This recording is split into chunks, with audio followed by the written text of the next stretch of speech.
like I said, I'm not anti-industry. I'm not anti-managers. I'm not anti-label. Like, I'm not. I am anti-stopping me from being a human being. And it's like, if this is what I need right now, if this is the release, if this is what, then that's what it is. And people might be like, you know, you'd be better off if every song had a 4-week rollout and blah, blah, blah. And I'm like, I'm a person. I don't want to do 4-week rollout and then drop. How many songs is that in a fucking... It's 12. That's like 12 songs. I'm like, dude, I want to drop a bunch of different stuff. I'm bilingual, I sing, I rap, I can make a corrido, like I can make a mariachi, like I can make a R&B, like I can make a drill song. I can make the shit go from reggaeton to drill to fucking, you know, dembow. Like, why not?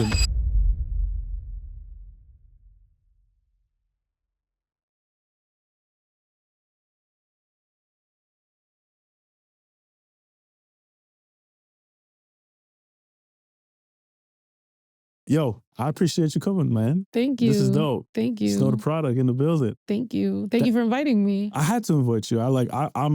Listen, I'm a fan of everything that you've done with your career. It's actually incredible. And it's like, I talk about this a lot, where it's just like, there's the music industry and then there's the music business. And like, if you want to go and depend on other people and like you think that you got to go and do whatever, it's like, cool. Like, there's the music industry, but then there's individuals like yourself who are really understand the music business. And like, you've really built something phenomenal with your family and like for your fans, which is dope. I love the fact that like your cousin and your brother are super involved in the business. Yeah. You know, like I just think that you're a great example of that. And I think like people will talk about the Russes of the world and the LaRusses of the world, right?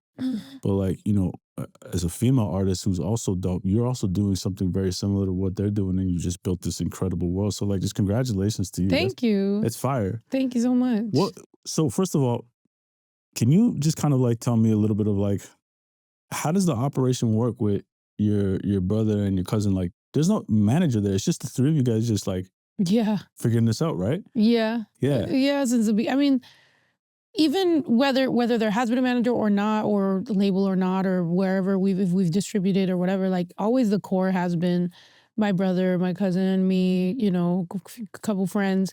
And it really comes from like, we had to. You know what I'm saying? Like, we kind of just like, we did what we could with what we had. Like, I'm not going to say everything was perfect, but like, you know what I'm saying? Like, from the beginning when we were messing up the merch and like, I think like 2 years ago, I think somebody showed up with a shirt and I knew it was one of the first ones we printed because it looked so, I was like, really? I know like you're a fan? Yeah. Like to like a meet and greet. And I was like, like I have a special appreciation for people who like supported when we were learning how to screen print and we put too much plastisol on a shirt or something. And so it's like, you got the design that looks like a brick. And I'm like, I know for a fact, like you know what I'm saying? Like you're a day one. That's so hard. Stuff like that, or, you know, like I used to sell CDs on the street. So I only printed a certain amount. So people that have those, is like, I sold that like on the street. You know what I'm saying? Like you definitely have that. So I think we just did what we could with what we had. We kept on moving. I've hit a lot of roadblocks, a lot of like, you know, failures, but I had my guys with me, and like, I'm grateful that they cared. You know what I'm saying? Like they gave a fuck enough. How important is that? The part where, because I tell people this all the time. People tell me, they ask me like, well, how do I find a manager? I'm like, yo, you should just look at people like who are in your circle of like friends and people that you trust and they fuck with you and like there's genuine love. That'll be better than like the biggest manager in the world, because the biggest manager in the world is not even going to have time for you because they got the other artists that they came into the business with.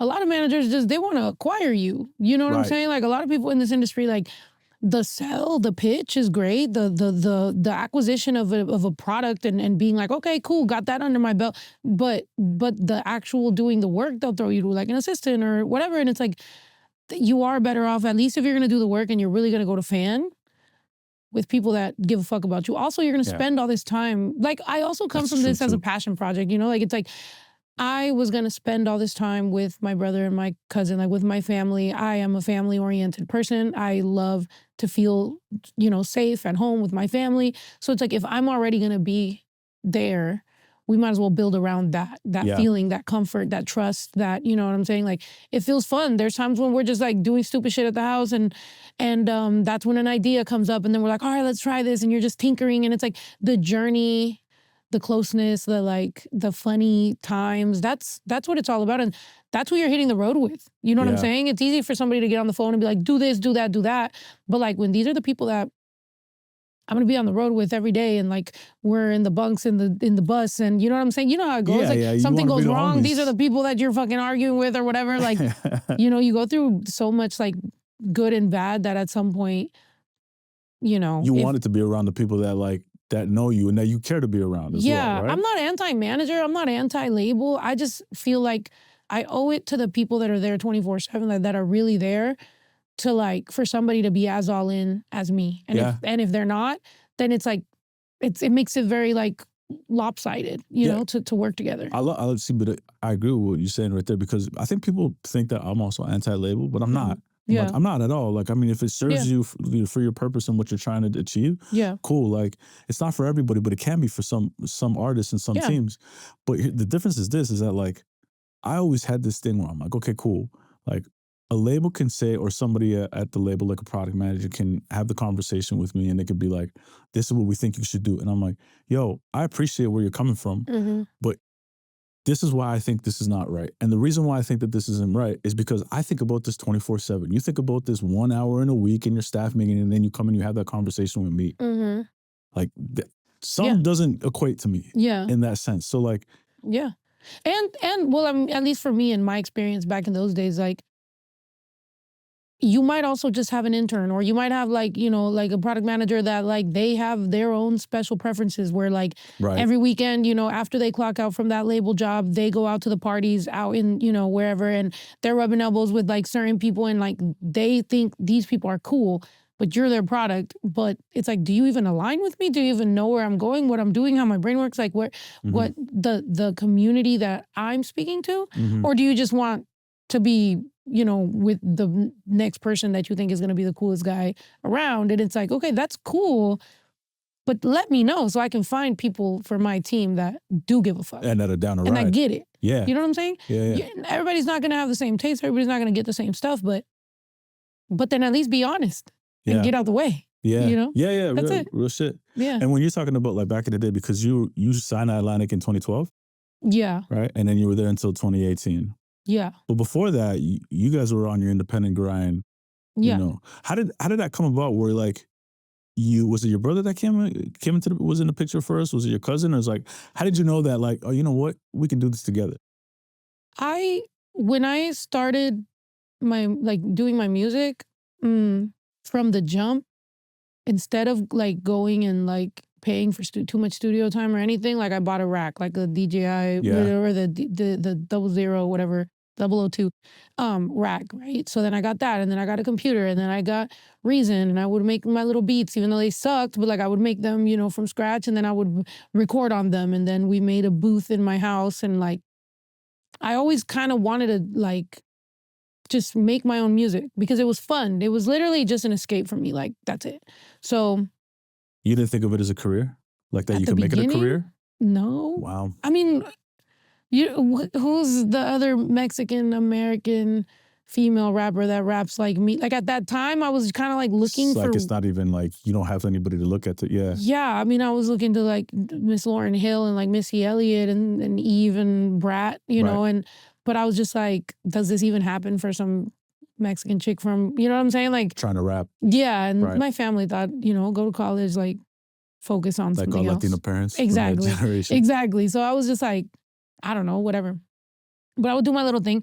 And when I was a teenager, my mom had said something. She was like, you quit everything you do. Like you try everything and you always quit like everything. So I was like, next thing I do, I'm not going to quit. And literally just happened to be rap. Like literally, like it could have been anything. I could have like been a dolphin trainer or something, but like, no, it just so happened to be dolphin training. Right. I would have been. Dolphins give you the best in the water. Yeah. I was like, that was like my, my moment to be like, I'm going to show my mom. And they hated rap. And I was just like, all right, cool. And it literally just kind of started to happen. I would watch my little videos on YouTube about, you know what I'm saying? Like how to do it, and like Ludacris, like tell it like it is, or tell it. Yeah, I think it's the record, a song. Yeah, he says like sign yourself to yourself and trademark your name and blah blah. So I literally listened to that. like to the T. That's crazy. I heard that song and I was just like, I did everything he said. And I was just like, so when I met him. Full circle, you work together. Yeah, right? Yeah. And when I met him, I was like, you're the reason that I was able to actually get my business like together. So by the time that I always looked like I was doing it more official and like bigger than I really was, but it was just because like I kind of had my shit. I'm a girl, so like I paid attention to little details that would make it look better, you know, like made sure that the CD, like I wanted to do the flyers and the posters and all that. And that's how, to answer your question, my cousin, he was like, I like your mixtapes. He's like, send me some. And I was giving them away at the beginning, but he was like pressing them and selling them. Oh, and I was like, okay, well, shit. I mean, you know, if you're selling them, I don't care. Like, that's cool. So he was getting my stuff out there, posters, just kind of, I don't know, just doing, out the trunk. He was like, just helping you, get the business. Well, and you don't even know at this point that you're like, it's a business. I mean, like, but you're just putting music on, getting some bread. You know what I mean? Like a little bit. I mean, barely. Yeah. You know, trying, going to little showcases, like trying to see what I can get popping. It wasn't very promising at the beginning, but I don't know. I just kind of had nothing else, really. Yeah. You know? Yeah. I hear that. All right, everybody, we're going to take a little break. Because if you're listening and thinking, fuck, I could really use some guidance right now, and you're serious about building your career in the music industry, I'm now offering private strategy sessions.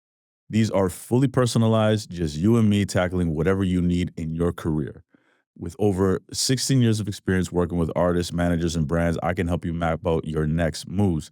Now, whether that's structuring your team, scaling your brand, navigating the industry, even figuring out what steps to take, whether to go to a distributor or to a record label and figuring out what are the best deal points, I can help you with your career with where you're at. You can now book a one-on-one with me through my Calendly, and you can find the link in the description. Now let's get back to the pod. And then when your brother came in, like when did you start getting involved? Well, my brother was living in San Diego. I had moved to Texas. And by that time, my mom at the time was kind of going through it. Mm-hmm. And I had a house. So I was like, you could come live with me, you know, like there's extra rooms.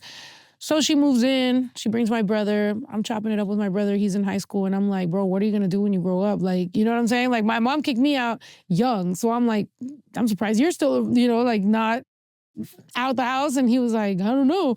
That's when the math, sorry, it's an inside joke, but he was like, I don't know, I like math. And I was like, what are you going to be, like a math wizard? Like, what are you going to do with math? And he was like, I don't know. And then eventually, I don't know, he said he might pick up a camera. And I was like, bet, like, let's do that. Come shoot, yeah. Mm-hmm. We didn't know what we were doing, but he knows what the fuck he's doing now. Like, hell yeah, you know. No, and that's it. I mean, the dopest shit about what you do, and we've talked about this off camera, like, and I have to say as well too, like, I'll be like so real with you. I was like, when I started to see that you were liking the posts and following, I was like, damn, Snow the Product's paying attention to this. I was like, that's dope. I'm like, wow, this is it's starting to resonate with, and I'm like, but I also thought in my mind, I'm like, you're an independent artist that really has their business together.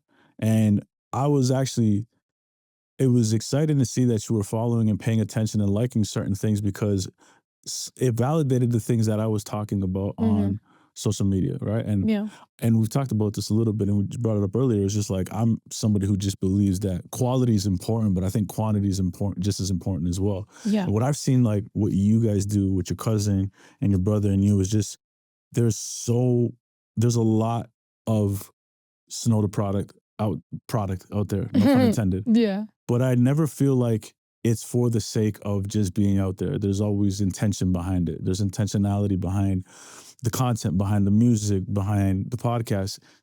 Yeah, sometimes like your podcasts are like, you know, you're shooting the shit and you're talking about traumas that you're saying, but putting a comedic spin on it. But there's value in all these things that you're doing. Yeah. I love how you've been able to like really build this world around you and everything that you do. So talk to me a little bit about that, because how do you even have the time to do all of this stuff? Because it seems like so much. I guess that's what I'm saying about like doing the stuff with like my family there at the house. You know, you got to come by and see it. It's like, I'd love to. It's, you know, it's all there. Like it's all in the same spot. So it's like, it's easy for me. Like we have a setup that, you know how like your setup, like you have the setup and stuff. Yeah. Like for us, it's like the setup is there, like 24/7, it's there. So it's like I go and I sit down and it's like my brother fires up the stuff and goes, but that's the same place where he edits. And then in the next room, you know, that's where I do some of the Twitch, and then I have my music video. Yeah. I have my my studio next to it as well. And then the merch is down, you know, in another building. And then, but all of this stuff is like right next to my house. Yeah, it's all like right there. So it's like, I could ADHD out and like run around different buildings in my place, and like, it's all just there. And because we're family and we like enjoy it, it doesn't always feel like work. There's obviously some stress sometimes, but I don't know. I'm assuming we like it, right? I'm like, I'm looking at my brother. I'm like, is this great? I don't know.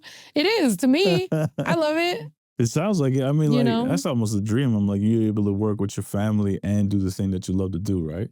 Yeah, you know, and it's like, it's 4 acres and it's like 7 different buildings. So you just kind of get to, there's a studio over there, and then, you know, I have like my LED wall and my trailers and the tour bus and like, you know, Sprinter, and it's like all these things. You own your tour bus? Yeah. Oh, fire. Okay. So you know what I'm saying? So it's like, for example, right now we're getting ready for the spring tour. Okay, the tour bus is going and getting checked out on everything. Oh, that's so smart. Well, yeah, to own a tour bus. Yeah. Because like the price on tour buses nowadays. Oh, they'd be crazy. They'd be crazy. Yeah. You buy a tour bus. Yeah, it comes with a lot of fucking trouble and a lot of things, but you learn it. Everything that we've been doing, we learn it. And to me, I'm someone that like, if I get bored, I get depressed. Okay. Like, so it's like, it's almost for my mental health and for my sanity to like always be learning or trying something new, or like, I feel excited when we do something and it like, we really started from nothing, you know? So yeah, no, I mean, you've been able to accomplish a lot from just like, from, as you said, like, from being a math wizard to incredible business right here that you guys have all built together. Yeah, and he's a Virgo and I'm a Cancer, so I'm like more like emotional and just kind of like, you know, okay. And he's more like he's the one that might be like, that's not possible. And I'm like, I don't know. Might be. yeah. Maybe not. Yeah, I'm like the crackhead sibling and he's more like calm. Well, you need that duality, that yin and yang, right? That's come up with some of the best ideas and some of the best business practices. So, but when did you like, you get that ranch with the intention of saying, okay, this is how we're going to set up shop here and it's going to be dope, or it just kind of like organically came about? I feel like my brain works like I'm always constantly like looking at everything for having 2 reasons. Like I almost, because I'm so sporadic and I'm very impulsive, I've trained my brain to like, if it makes sense for 2 different reasons, I can do it. If not, I'll get myself in trouble like doing, you know what I'm saying? I see. For me, it's like, it just already is the way that I think. So I'm like, I've always wanted to be able to do, you know, like we have, not saying that we're the best gardeners, but we have, you know, the fruits and the fruit trees and like the chickens and the goats, and we get eggs. And, you know, it's like, I come from a very like rancho life in Mexico. Right. So it's like, I always wanted that. At the same time, I had a warehouse here in North Hollywood where it's like, it's costing me a bunch of money. Nobody's happy with it. Like we're trying to run this organization like it's like official or professional, trying to step into that. And everyone's just kind of like, this shit sucks. Like, we don't like this.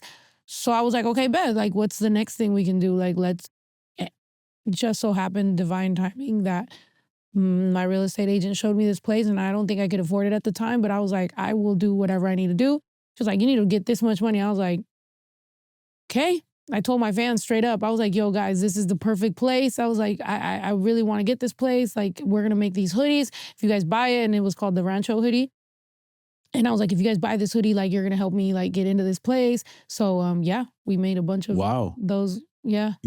And the fans just extra supported. And then when we were getting rid of the old warehouse, like, I was like, y'all, like, please help us, you know, instead of moving the shit, like, buy the shit, you know what I'm saying? So that we don't have to. And then, that got us in it. But does the vulnerability with the fans, is that you feel like that's been key to a large part of your career? I feel like I'm asking you this and you're just like, I'm like, it doesn't sound strategic to me. Like, I know you think about it, but it's just very like honest. No, I genuinely was being honest. Like 2015, I had gone through it so bad that it was like, I made it look like I had my shit together more than I actually did. And I thought that would work for me. And instead it made a lot of people in the industry not necessarily always like reach out to me because they thought, oh, she already has all her shit together. Right. She's good. And I needed help. Like, you know what I mean? So it's like, I think that's what led to me kind of crashing out over the fact that like, I did need help. I did need advice. I did need, you know, people to be in on like what I was. So I think it like forced me to really realize like, I can't just pretend like I always have it all together. So I started just really just explaining like, you know, this is what's going on. And it was embarrassing for me, like at the beginning to be like, damn, like, honestly, we're not, you know, doing as great as I wished. Perceived to be, yeah. But I was shelved. You know what I'm saying? Like, it was hard to say that, but it was just like, I really was. Like, it was like, I got signed, couldn't release music, couldn't drop nothing, couldn't do anything. The only way I can do stuff was YouTube or at the time, my woke clothing line, which is what people supported. So it's like, I had to be honest. And then woke takes off and it's a huge word and everybody, you know, and then I'm like, I lose that. So now I'm like, I don't have the label. I don't have that. I feel like everything's kind of failing and I had to just look at my fans and be like, damn, like, what do I do, you know? So I think that's what made... How were you able to drop stuff on YouTube, songs on YouTube while you were signed to the label? Well, now I know that it's because it was content, it wasn't music. So it wasn't music they were dropping on YouTube. You were just dropping content. Content, like it didn't have the content ID, you know, it didn't have the actual... Got you. So I was just, so I probably maybe could have got some plaques, but I never did because none of that was music, technically. Technically. So there's like songs, that now have been like erased or like now I've released. Yeah, it was a fucking mess for a while, but... Yeah. You know? That's crazy because like you hear about the artists being shelved all the time, but you would like really went through that. Yeah. Yeah. And it's something that it's like, it's part of my journey. And also it's like, you think it's hard to be an independent artist. It's hard to be an artist on a major that's shelved, that can't drop music, that can't tell anybody how bad the shit's going. And that's still trying to maintain and act like you're doing cool. You know what I'm saying? Like still trying to like go on tour and like, try to keep up, you know? So by the time that I actually was able to like separate being an independent artist, no matter how difficult, it wasn't as hard as what I just went through. So it like made me it felt like a second wind to me. What would you recommend if somebody was going to sign to a label? Like what are the things that they should be thinking about if they're going to be getting to with a label? I think having a timestamp on how long they have to release your music before you can just get out. Yeah. You know, I think you have to have a window of time and it's like, yo, if y'all don't drop, if I keep turning stuff in and y'all don't fuck with it, then we're not compatible, you know? But it's a lot of it is like in being human, like it's like in understanding like this is a person's real life and they don't have 7 years to sit there and fucking be shelved, you know, which like I said, I mean, it was good because it made me kind of learn all these other things. I had the time to sit at home and learn how to edit or learn, you know, how to screen print or learn how to make merch and buy all this stuff. So like now everything that I have is probably because of going through it and just kind of like having to like put my energy in other shit. Yeah, I think so. But I also think that like, you know, coming from immigrant parents, like you also see the hustle. Mm-hmm. I would assume so, right? Yeah. You know what I mean? And so like, same thing with me where it's just like, I don't necessarily think that all artists who are signed to a label and do get shelved or can't put out music are trying to figure out how they're going to put the music out. Yeah. Sometimes they're just like, because the manager might say to them, no, don't worry, I'm sorting things out or whatever, like we're going to get it figured out. Yeah. And it's just like, you're kind of like, all right, cool. Like, I'll wait for you. But then it's also this conversation of like, first of all, the manager shouldn't be doing that. The manager should be talking to the artist and saying like, yo, we got to get this going. If you're signed to a label, it'd be like, how can we make sure that the label is paying attention to you, that you're putting in the effort and the work to get stuff out while I'm going and having conversations inside the building. I've had that situation before with an artist where I was just like, listen, get this shit going over here on the content side and just like be putting the music out. I'm going to be working internally on the label and see what I can be doing over here. Yeah. But like, we got to be working in tandem. But other artists might not be doing that type of work. Yeah. Right? Like, whereas like you were just like, okay, I'm fucking sitting at home. I'm not putting out any music. Nobody knows that like I'm going through this shit right now. I'm just going to learn these things because I need to figure this out. Yeah. Because at a certain point, you probably came to the decision like, I can't be here anymore. Yeah, and I mean at that point back then, like that's when like if you got posted on World Star and you went viral, like it was that was like, you know, it was dope. And then if you got posted on the blogs and stuff, like you were already doing some shit. So I had already done that like pre-Atlantic, you know. So to me it was like I've done this. I've gotten a taste of like, yo, like I've been able to do it, there's got to be a way to fucking do it, you know? Yeah. So I kind of like turned my energy into just how do we replicate that and how do we go?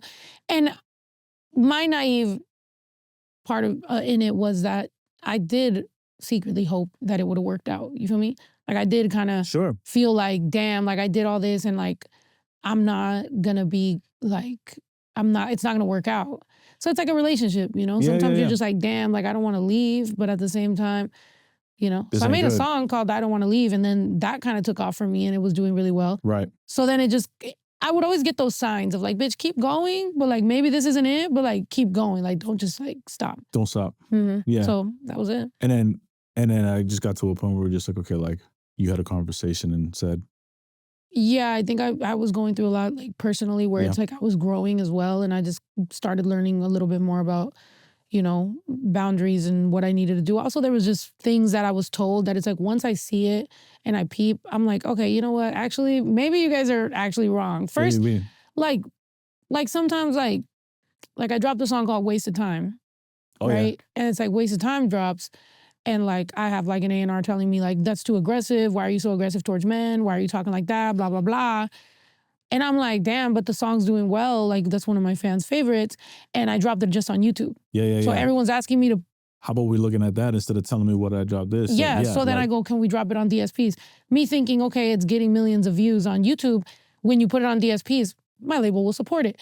Instead, they just were like, okay. And they just put it up, but no support, no nothing. So I'm sitting here like, what the fuck? Now I just gave you the damn song. I should have just like, you know. Yeah. And then I hear music that's coming out from their other artists that is also aggressive towards men. So I'm like, maybe you just don't want it from me. Like maybe, so then that's when I start to just kind of veer off and be like, maybe I need to figure something else out. Go in a different direction. Mm-hmm. Yeah. Yeah. Which ended up being like, I mean, it's like the best thing as well, because at that point, once you're independent, how long did it take you to then start all of a sudden like putting out music on a regular basis and just like, okay, I'm going all It took a while. I won't say that I've ever been as consistent, you know, because I've gone through my own fucking shit.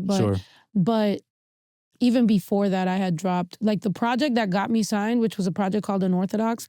We did all that in my house. Like we did everything ourselves, you know? So it was just like, I knew if it got me there, then I could do more music and I could just, you know? Yeah. So I wasn't super consistent, but now that I have been dropping more and more, I'm like, it's just easy for me because it took me this long to actually be able to just do it. We could go down there, we could shoot the video, we could shoot the content, we could do the podcast, we could do the music. Writing songs is the easiest part for me. That's the fun part, you know? So it's like, that's it. Even touring is fucking fun. You like touring?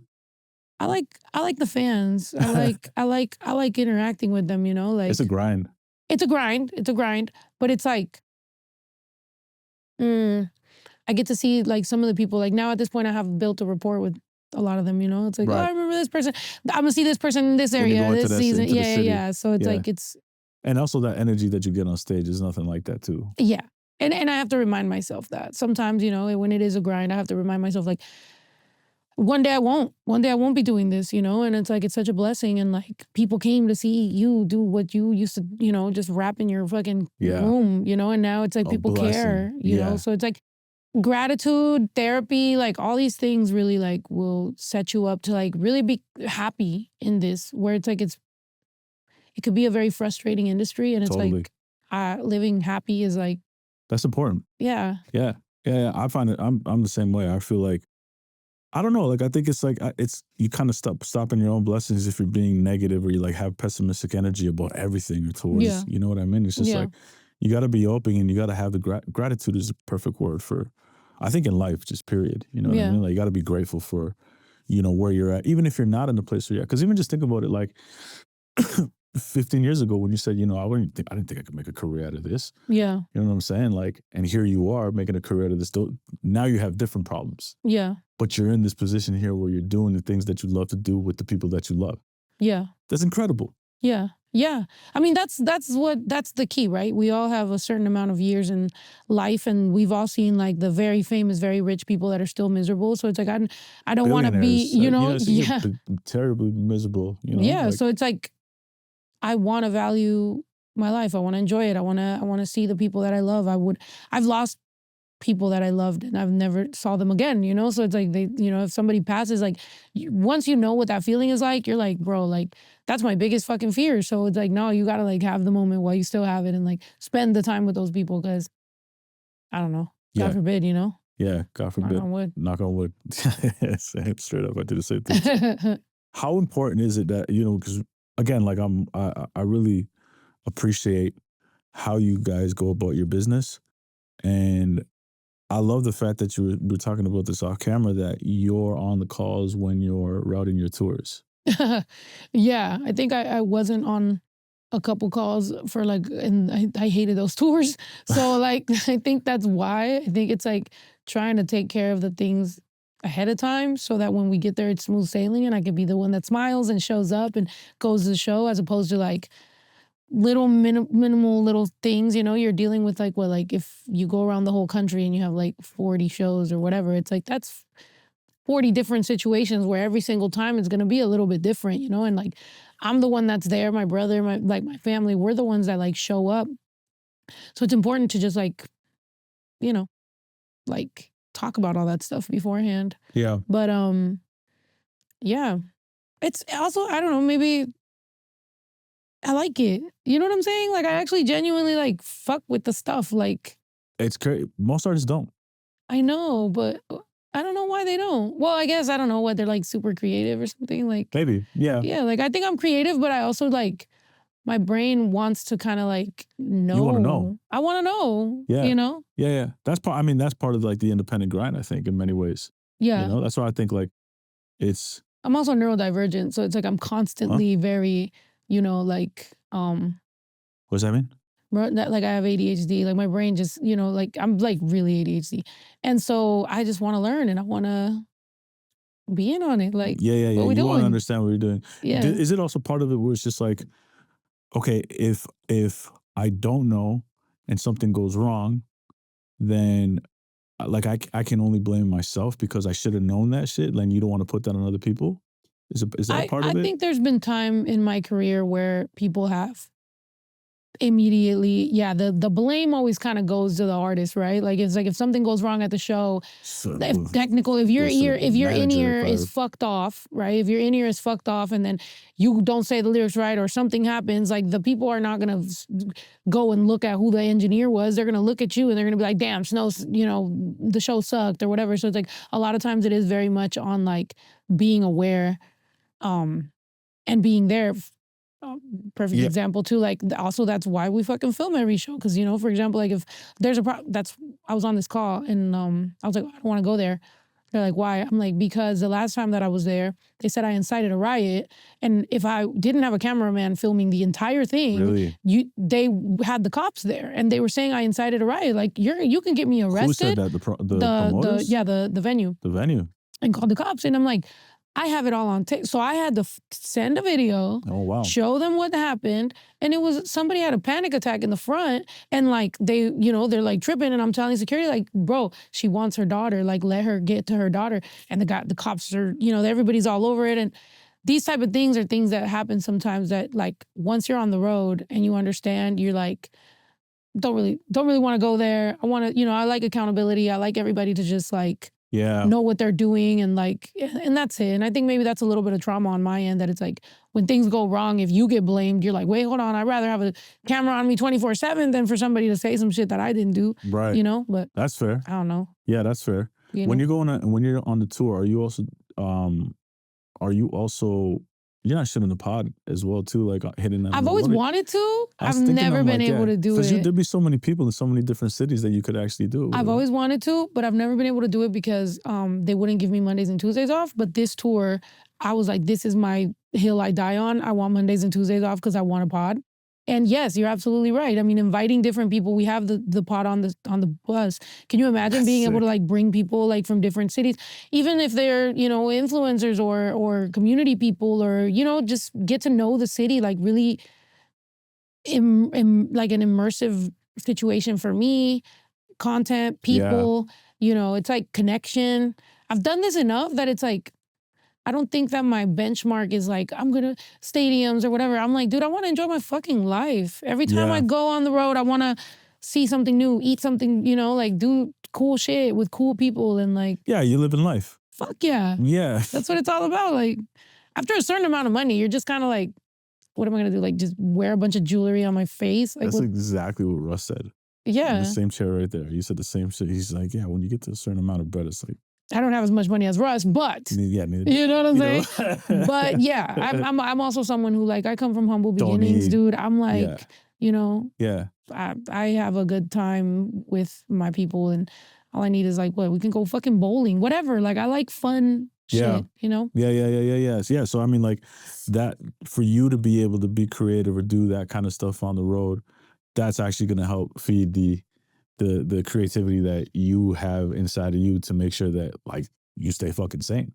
Yeah. Right? Yeah. Cause you know, you can lose it. And I've met a lot of artists that it's like, I would have thought they're happier or they're richer or and then they're just telling me like, bro, and that's sad. You know what I'm saying? Like it'd be making you like, bro, like it doesn't have to be like this. Like why do artists have to go through so much emotionally so many times to like give that you know how they say like whenever you're going through it is when you make your best music? Right. I'm like, okay, that's cool, but yeah, why? Fuck, you know what I'm saying? Especially when like a label is like asking you to do it or like a manager is just like, no, but come on, like, you know, dig deep. I know you're going through it really badly right now, but give us this. And you're just like, you know, you might get pushed to the edge. Or drugs. Drugs is a big thing in the music industry. Yeah. A lot of people start doing heavy drugs because they can't cope and they got fame and they're doing with all these things. So it's like people stop giving a fuck about the human being and the artist because they just want to make shit, which makes sense that now they're ready to push AI artists because they're not going to complain and they're not going to stress out. You know, it's like you get to prompt your way to the perfect pop artist. What are your thoughts on all that? I think it's gonna be really fucked up. And exactly what I said. It's like what makes an artist like me not necessarily work in the traditional music industry is what's gonna make AI artists seem like a good idea to industry people. Seem like a good idea. Yeah. Is you don't think it's weird that they're just like, it's immediately a girl artist?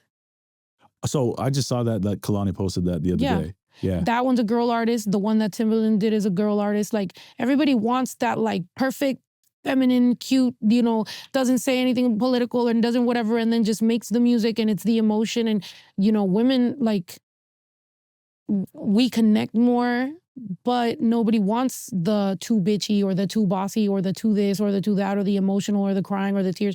You just want the perfect little, shut up, here's the prompt, sing the song.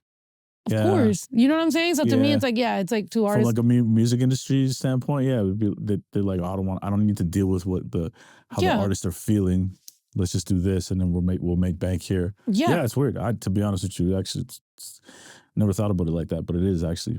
Yeah, it's what the music industry has wanted forever. That's why they would make these pop artists that were just so, you know, perfectly whatever.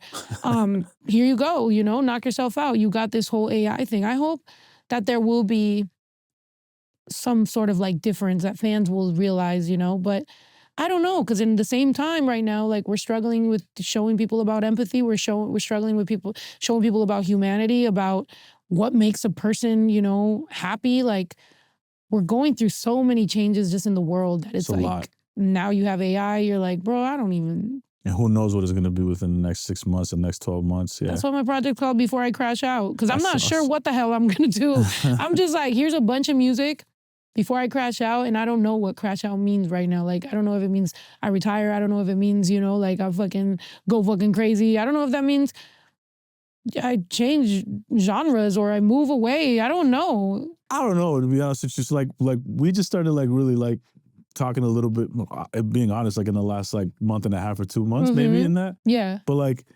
you'll text me like, yo, how does this work? How does this work? How do you do this? And I'll just like, half the time I'm like, I think it's like this. I don't know. I'm like, let me put you in touch with the person. I don't know. I'll put you in touch with the person that. So like, I don't know if you're going to crash out, to be honest with you, because you just seem so like, you're very like curious about how this business works and just trying to like get to another level. That's how I see it. I don't know. I could be wrong. I don't know you like that. You know what I mean? I'm curious because I just want to learn and like for my own like Okay, part of the reason that I get so happy lately is because I'm like, I wasn't that fucking wrong. You know what I'm saying? Like, that's the big thing. The big thing is I was not that fucking wrong.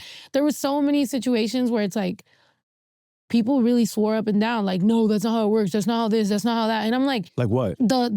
So much, dude. Like even just with me as a person, me being a rapper, bilingual, Mexican, representing immigrants, like being political, but at the same time being, a rapper, being silly and being funny and having a podcast or whatever, dropping too much music, oversaturating, like all those things. It's like, going to fans, going direct to consumer with a lot of things. It's like, or being as involved in like my merch or different things. I had somebody be like, stop focusing so much on that part and you need to just focus on the music and just be a creative, like just be in the studio. And I was like, no, because I like all of it. You know what I'm saying? Like that's my shit. Yeah. So you weren't wrong. All those things, you know what I'm saying? Like as more podcasts drop where it's like you're asking people and they're saying, well, this is where I'm like, yes. I wasn't fucking wrong. And it just makes me feel better, at least about, my own shit. Like, I'm all right, I don't need to have millions and millions, but I just want to be, I'm working on my own self. You feel me? And some of that confidence is slowly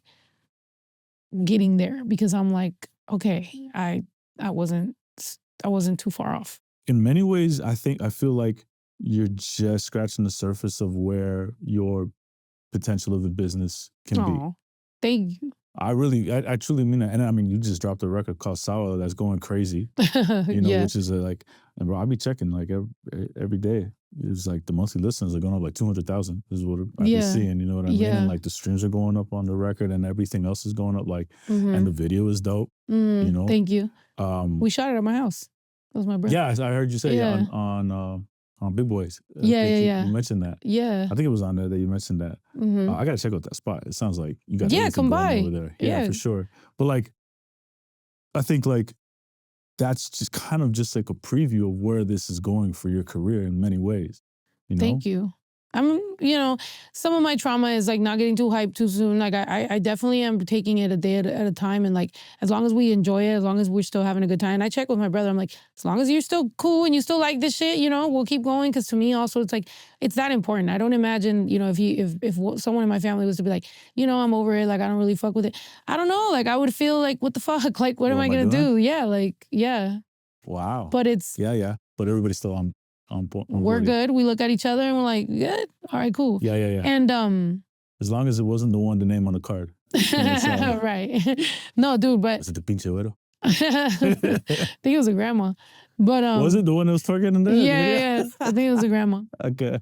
But like I said, making music is fun. Like that's when I lose myself, like in like the vibes, like making a beat from scratch. Like the beat from scratch for Sábado, like I literally was like, okay, I want this, and and we just like worked on it from scratch because I was like, who else is making a beat like that? Who's gonna send me that beat? I've never heard anything. You know what I'm saying? Yeah, so it's like exactly. So it's like just playing with different genres and the bilingual and just kind of fucking with different things and making it feel good and sound good to me, putting it out there, and if the fans fuck with it, like that's dope. But what was can I ask you, like, what's the process of you, like, yo, I wanted to sound like this? Like, do you remember, like, how you came to that idea? Yeah, I wanted a very corrido, traditional, starting, open loop. So we went through it. And then it was like, okay. And then my producer, Pumbaa, who I have worked with from the beginning of my career, I was like, all right. So what I wanted to do is slowly start speeding up. I'm like, and we're going to end up I knew we were going to end up at like Jersey Club drums. So I was like, we're going to go from this to this. I was like, and in the middle, let's just figure out how that starts ramping up, And I remember like he was kind of having trouble like doing it, but he was like, I'm going to get it. I was like, all right. So then we're like sitting there kind of tweaking it or whatever. But I knew I wanted to start with kind of like a, I had and that. It sounded dope then too, but then you get all of a sudden like 120 BPM. I'm like, yo, how did like? I wanted it to be silly and funny. Got there. Yeah, like I wanted it to be like silly, kind of. You had the visual. In my mind, I felt like, I have another song called Que Oso where it's like I'm calling out my family too, and I like social commentary music that's kind of silly because I'm fun. Like as a person, like I am funny. I know that I got known for being more aggressive and like angry rap and whatever, but it's like that's not always my favorite. Like I like to be funny and you know, or sing, even though that's not my songs that get popular, but it's like, that's the shit I like, you know? Yeah. So, I don't know. But you're singing on this project. Yeah. Some.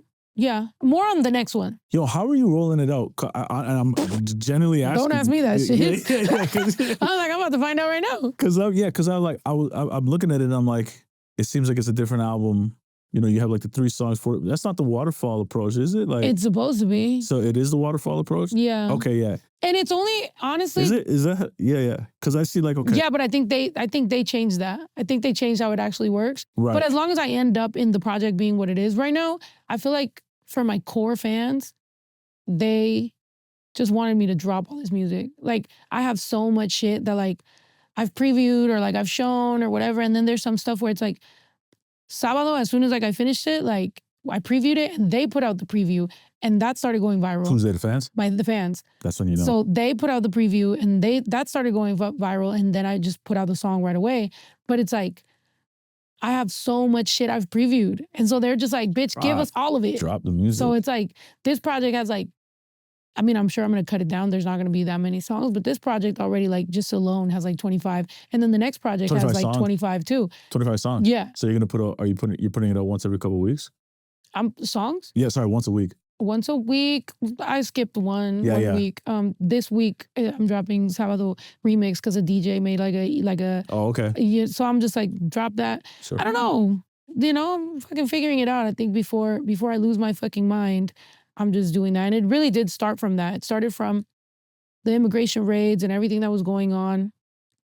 I almost fucking lost it. Like, I really did. Like, I looked at my girl and I was like, I think I'm like, I just got so scared for like our people and like just everything that happens and, you know, in Mexico. And I think this is a direct result of me just being like, if I'm productive and I'm creative and I'm outputting, I won't keep taking everything in and just like, right. You know, because I was just crying. Yeah. People, you know, I've been talking about these type of issues for so many fucking years and it's like, and then it all just comes to fruition and it's all in front of us. And instead of like being like, I told you so, I was right, it feels like, I wish I wasn't fucking right. That's what you didn't want to say. Yeah. You know, so you're just like, bro, like. Yeah. So this in many ways became an outlet. Absolutely. Yeah. You know, it's like, and that's why I like I said, I'm not anti-industry. I'm not anti-managers. I'm not anti-label. Like, I'm not. I am anti-stopping me from being a human being. Mm-hmm. And it's like, if this is what I need right now, if this is a release, if this is what, then that's what it is. And people might be like, you know, you'd be better off if every song had a 4-week rollout and blah, blah, blah. And I'm like, I'm a person. I don't want to do 4-week rollout and then drop. How many songs is that in a fucking... It's 12. That's like 12 songs. I'm like, dude, I want to drop a bunch of different stuff. I'm bilingual, I sing, I rap, I can make a corrido, like I can make a mariachi, like I can make a R&B, like I can make a drill song. I can make the shit go from reggaeton to drill to fucking, you know, dembow. Like, why not? Let me do my thing. Yeah. Yeah. Keep fun, keep having a good time and like things will get to where they need to get to. And if not, the world might end anyway. So, or the AI is coming for my job. So what the fuck? What else I got? I think you'll be all right because you've established yourself as well too. It's tougher for new artists, right? Because you got to be competing with AI. Not to say that you're not competing. Sometimes because... Not to say you're not competing with... You know this industry gets excited about baby artists.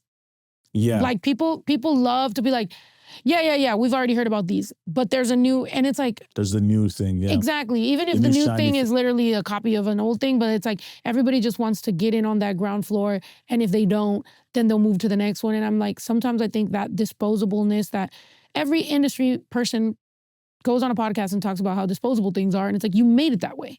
Like, y'all did it. You know what I'm saying? Like, the way that the industry was put did that. Because instead of like, I saw something about how like radio, like Gen Z would still listen to radio. They're just not playing new music. Like, it's just always like on that time loop or whatever. True. And I'm just like, that's true. Like, we could also just have better practices when it comes to like music or really give a fuck or, you know, if something's exciting, maybe it's not the traditional way you would do it, but fucking support it or I don't know. Real shit, because and now because these major labels are, again, I'm not anti-label, but it is what it is. Like, these major labels are publicly traded companies. Yeah. So really at the end of the day, their responsibility isn't necessarily to you, the artist. It's to the public, to the stockholders. Yeah. So they want to make sure that these prices are going up, right? And it doesn't necessarily mean that the revenue's correlated with stock price. It's like, it's all weird, right? He's just got to like make it feel like things are booming in the company in order for stock prices to go up. In order to do that, like say like, you know, there's an artist has been doing great for 2-3 years. Next thing you know, they put out a project and it starts to dip. It's like, oh no, it's it. It's over. Yeah. It's over. Yeah. God forbid an artist dips a little bit because they're like, second. Yeah. Yeah. God forbid, because then all of a sudden it could be like, it's a wrap. We're no longer excited. But again, like you said, this artist over here, oh, look what they're streaming. Look at the numbers. Yeah. Everything's going over here. Everybody's trying to project everything like. Yeah. And it's like, you don't know. You don't really know what that is. Don't know. You don't know. You have all these bots, you know, what artists get paid per stream is fucking trash. Like, I don't want people to remember me as like being super anti, you know, label and managers and stuff. I want them to remember me for being pro-human artist, emotion, creative, you know, like all the things that make music be good is all the things that they try to tell you to suppress when business doesn't look so good. You know what I'm saying? And it's like, be a fucking person. Considering my name is Snow the Product, literally because I knew Snow the Product was going to be a product and I didn't want to forget about Claudia. So sometimes I do. Sometimes I forgot about it, you know, and then I'm like, I think this is the most aware I am to like, Snow the Product, great, but like Claudia is the person that has managed Snow when I didn't have a manager, when I didn't have anything. It's like I was the brain behind it. Yeah. So it's like, you know, it's like it sucks when people kind of like write that off and are just like, well, you know, I can have other artists, like managers can have other artists, and it's like, yeah, but not every artist comes with their own bus and their own LED walls and their own, you know, strobes and their own fucking every single effect that I go with and their own, you know, rehearsal space and their own studio and podcast and outlet. No artist has all that. You feel me? Like I have, you know, if you have an artist that has like 4 or 5 channels with 500,000 plus subscribers, this is someone who can build with me instead of just treating me like I'm just another. It's like, well, oh, cool, but at the same time, it's like I'm looking for I don't know, to change shit up. I want to shake shit up. I want shit to be like innovative and exciting, not just like not cookie you know, cutter. make your song. Here's the 4 weeks. Give it to the DSPs. Cool, thank you. Next one. Well, that one didn't work. All right, cool. Next one. You're like, this is my fucking. That's 4 weeks of my fucking life. I just sat here. Yeah. And then you feel like this depleted feeling when like you drop and you're like, and then you're like. Great. Nah, fuck that. I'd rather be dropping and having a good time, making reels, making TikToks, making whatever. And I'm one of the only artists that actually enjoys fucking making content. You are. You know how many artists are like, I'm not a TikToker. And I'm like, I don't fucking care. Where's that come from? You just. I have a good time with my fans. I feel like they you know, they keep the communication going. I go live a lot. They became my friends. Like I've been doing this longer than not. Right. So it's like. Oh shit. You know? I just have a good time and I don't always have to be, you know, doing that. I still do my own personal stuff, but it became like a part of me. Yeah. You know? Yeah. Yeah, because I don't have a close relationship with my parents, so I just talk to them. You know, it's like, I'm gonna talk to my mom or I'm gonna talk to my fans. I'd rather talk to my, you know? Fair enough. Yeah, exactly. You're gonna have to, you gotta talk to somebody. My therapist mostly, but kidding.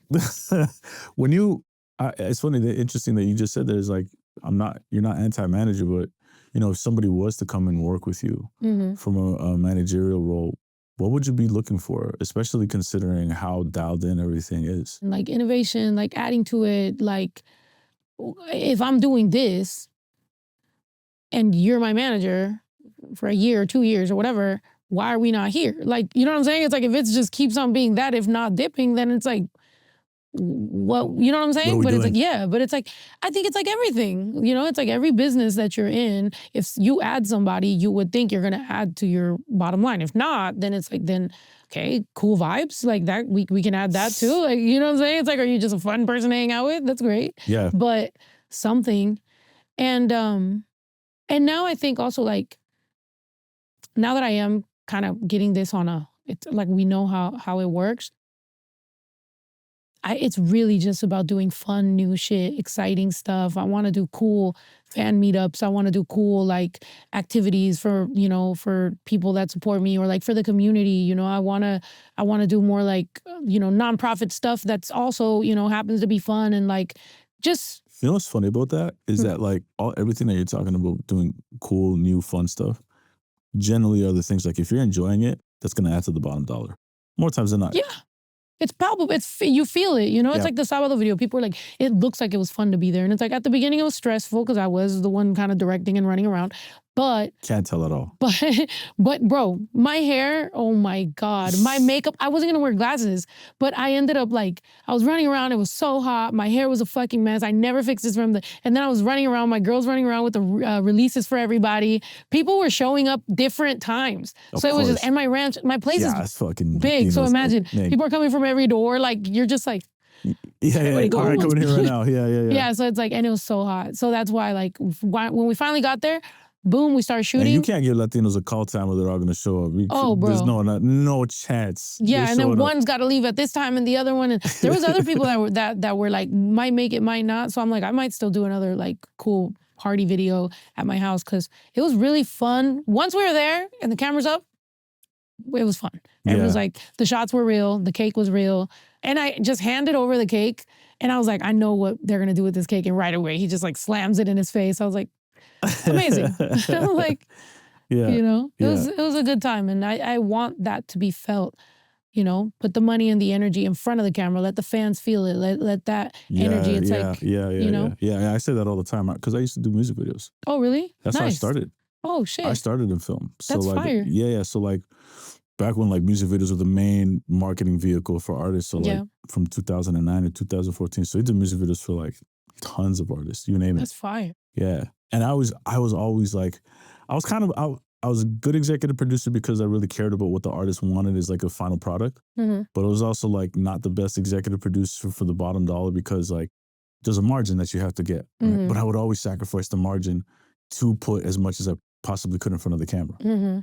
Which was like, but I you know, I didn't share like you get your 15% or whatever. It was back then it was like try to get 23% margin. I could just never reach that because I'm like, you know, the artist has to have the right look in front of the camera, the right styling or the right, you know, we want to make sure that we're getting everything there to make this video look dope because if the video looks dope, then it'll reflect good on my production company. So other artists will want to come and work with us because people talk, you know what I mean? Artists talk, we're like, yo, you should rock with, the name of the company was Mad Rock. You should rock with them. And so I was, to your point, it's just like, put out the best product that you possibly can. Mm-hmm. And from that point, people will then pay more attention, I think. Like they'll see, you might not be able to know that, like why you think something is better than it's not, but there's an aesthetic there that lets you know that there's taste here. Yeah. Do you know what I mean? Yeah, for sure. And so like, when I was watching Sábado, I was just like watching that and enjoying it. Like I'm a shit-eating grin watching it laughing. You know? There's stuff that's going to be art and it's going to be cool and I'm like multidimensional. So it's like, there's going to be stuff like the immigrants video where it's like, whoa, you could tell like this was, you know, the cinematography and stuff. And then there's going to be stuff that's just going to connect because it's fucking cool. Like it's funny or whatever. Yeah. And to me, it's like, I haven't always had the budgets for like something super crazy. So like, you got to come up with it. Do with what So nowadays that it's like content is kind of, and then you got music videos. It's like if the music video could just be turned into a bunch of content, but it's also a music video. It's kind of a way to kind of ride that wave. Yeah. You know what I'm saying? I do. So, like I have a song called No Traigo Nada, which to me, I feel like it does deserve that, like, you know, video. And that's why I've kind of like pulled a little bit of like, I don't know what to do with it necessarily, but I still want to do that because I want to tell the story, but I want it to really come from like a really honest place. So, and then I have a song right now that's probably going to come out in the next 2 weeks, which is called She Wasn't Home. And on that one, we're kind of going more dramatic and drastic and just telling a story about like domestic violence and trauma and abuse. And but what it calls for, right? Like, what the song calls for. Yeah. So it's like, but I guess what I was trying to say is like some stuff will just be for the vibes. And that's okay. That's what music is, you know? It's like the vibes. To your point, it's just like if you're trying to put somebody in a box like you, it's going to be damn near impossible. Like you can't do that. I mean, because like, it's not like, it's funny because I used to think about this the wrong way as well too. I used to kind of think about it back in the day in the studio, be like, well, and this is me being naive back in the day where I'd be like, just go in there and try and think about like writing a hit. Yeah. It's not how this shit works. Yeah. You gotta like, it's not like I'm going to the studio and be like, today we're gonna write a hit. Yeah. It's not how the fucking shit works. You're like, as opposed to yesterday, which. As opposed to yesterday, yeah, we exactly. were bullshitting. Yeah. Yesterday we weren't trying to write the hit. Today we're gonna write the hit. Today's the actual hit. Yeah, exactly. But it's just like, you start to stumble upon stuff. You start to make things and you work on things from scratch, and then you're like, oh, this shit is sounding fire. And then you can, start to say to yourself, it's gonna be a big record. You can feel it. Yeah. Right? But like, you're not gonna go in there every single day with the intention of like, today I'm going to make corridos. And Thursdays and Wednesdays is corrido day, and Fridays is bizarre rap. Like, I'm gonna like just bar the fuck up. Yeah. Like, you go in there and you do whatever you feel creatively is making the most sense. You drink your coffee, and I'm a morning writer. Like, I go in the studio in the daytime. So whatever the fuck the vibes is, that's it. I don't know. I guess maybe that's also why I don't make sense for the music industry, because it's like, I am very much on like, whatever the vibes is, it'll align, it'll be good, Some songs, maybe they go by, pasan desapercibidas. How you say that? Like, they kind of go under the radar or whatever, but eventually people pick it up, or like they find it. I had a song called Gaslight like that, where it's like, people didn't necessarily pay attention to it too much, and all of a sudden, they did. I had a song called Nowhere to Go that like went really famous in like South Korea, like out of nowhere. Like, it was just them, like they were making all the videos. I'm like, that's fucking dope, which made me like just understand, like, you put your reels out there, you do your video, you do your content, you put the songs out. Never know, dude. Yeah. And that's cool. Like, that's dope. You wake up every day with the hope of like, hey, I might get some fucking good news today, as opposed to sometimes when you're just like on that wheel, you're just like, oh, like, what am I doing? What am I doing wrong? Can you please support me? Like a fucking weird industry person. Like, no, this way it's like, bro, throw the shit out, have fun, like, enjoy it, Yo, that's so true. Because I remember the day that I saw a very big executive sit in the studio with two 16-year-old boys, and everything was dependent on them. Like, if they get up and dance, like if they were dancing, like, you're gonna get the budget. So that was I was sitting there like, and I was like, okay, please, little kids, like, dance to my song. Dance to your music? Yeah, I got it. I got the budget, but I was just like, what? Bro. What are you saying? Bro, it was just random. I was just like, hold on, so the tastemaker are the kids. He came in with his children or something? No, it was just there was just some kids there that were like, part of. If they like it, then like we'll support it type? Yeah, but it's like, you give this big credit to these big people that have the big checks, and they, they do listen to the bank people and whatever. But at the end of the day, it's culture, it's people, it's humans. It's, do you want to dance to this song? Like, so then why not cut that whole shit off and just be like, cut the middleman. Yeah. And there's got to be new ways also to make money in this industry. Like, I'm like, we can't keep doing the same fucking shit. Well, you've been doing it, again, I think very organically, where you've been direct to consumer. That's basically the technical term, but like, you just been like talking to your fans for the longest time. I think, like, to your point, do you know like how like ahead of the game you've been in your career? Like, do you ever sit back and think like, yo, like, I'm like, we were ahead of a lot of shit? I guess you did. But it gets depressing. Okay. No, nobody ever thinks about the fact that that's so sad. Like, being ahead of your time on things is sad because you still miss the mark. Because it's too far ahead? Yeah. Like, like so many things that like I've done than other people did, and like they were ahead of the game, but it's like, because I guess you're too ahead, like you just kind of missed it. And it's like, you can't go back and be like, oh, I did, that's, so you're just kind of like, okay, cool. Like, yeah. But that's probably why I'm looking for more innovation, because the high that I used to feel when I would do something that was ahead of the game and that I knew was dope felt good. It was like, all right, fuck yeah, like, we're gonna do this. And lately I just feel like, I'm like, what else? You know what I'm saying? Yeah, like, what is everybody in the industry doing? Because every time I'm talking to somebody, they're trying to sell me some shit I already been done. So I'm like, other than scaling, I guess, growing. Yeah. Basically, you're just trying to like, at this point, because that's what we were talking about, just like the quote unquote super fan, right? That's what like the industry's on right now. They're like, this report basically came out from Goldman Sachs, like 2 years ago, and they're like, there's $4 billion unrealized because you're not connecting to the super fans. And then all of a sudden, these major labels are now pushing everybody inside the labels to build these super fan platforms. But see, that's so gross because it's like it came from some financial institution who told the label, and then the label and their shareholders are pushing artists to fake a connection with their fans, even though like it should have came from you naturally. It should have been you give a fuck. Like the amount of money I've said no to because I'm like, my fans are going to think I'm a cornball for this. Like, they know me. Like, there's times where I'll do something or like I'll do an interview or something and like, if I'm getting nervous or whatever, like, I know they can see it because they've seen me so much. So it's like, I'll be like, I know my fans know when I'm being, you know what I'm saying? Like, I wouldn't be able to do it. So I think the connection is like important. I think that's what makes us be people. I think the day, you know, that I'm gone, like, I would want people to remember that it was real, you know, not Goldman fucking Sachs told you to fucking make a super fan. Like, fuck? Yeah, that's what I'm saying to you. It's just like there's so much of what you've done has just been just true to who you are authentically. Like, you know that you want to build a real relationship with your fans, you're going to do it. Yeah. It's not because some fucking report. But even with people in the, like, industry people, right? Every time we go to these like mixers or these events or whatever, it's like there's also just mad fake ass people that it's like the industry would be in a better situation if you just really actually fucked with like what's I can't stand that good. Shit.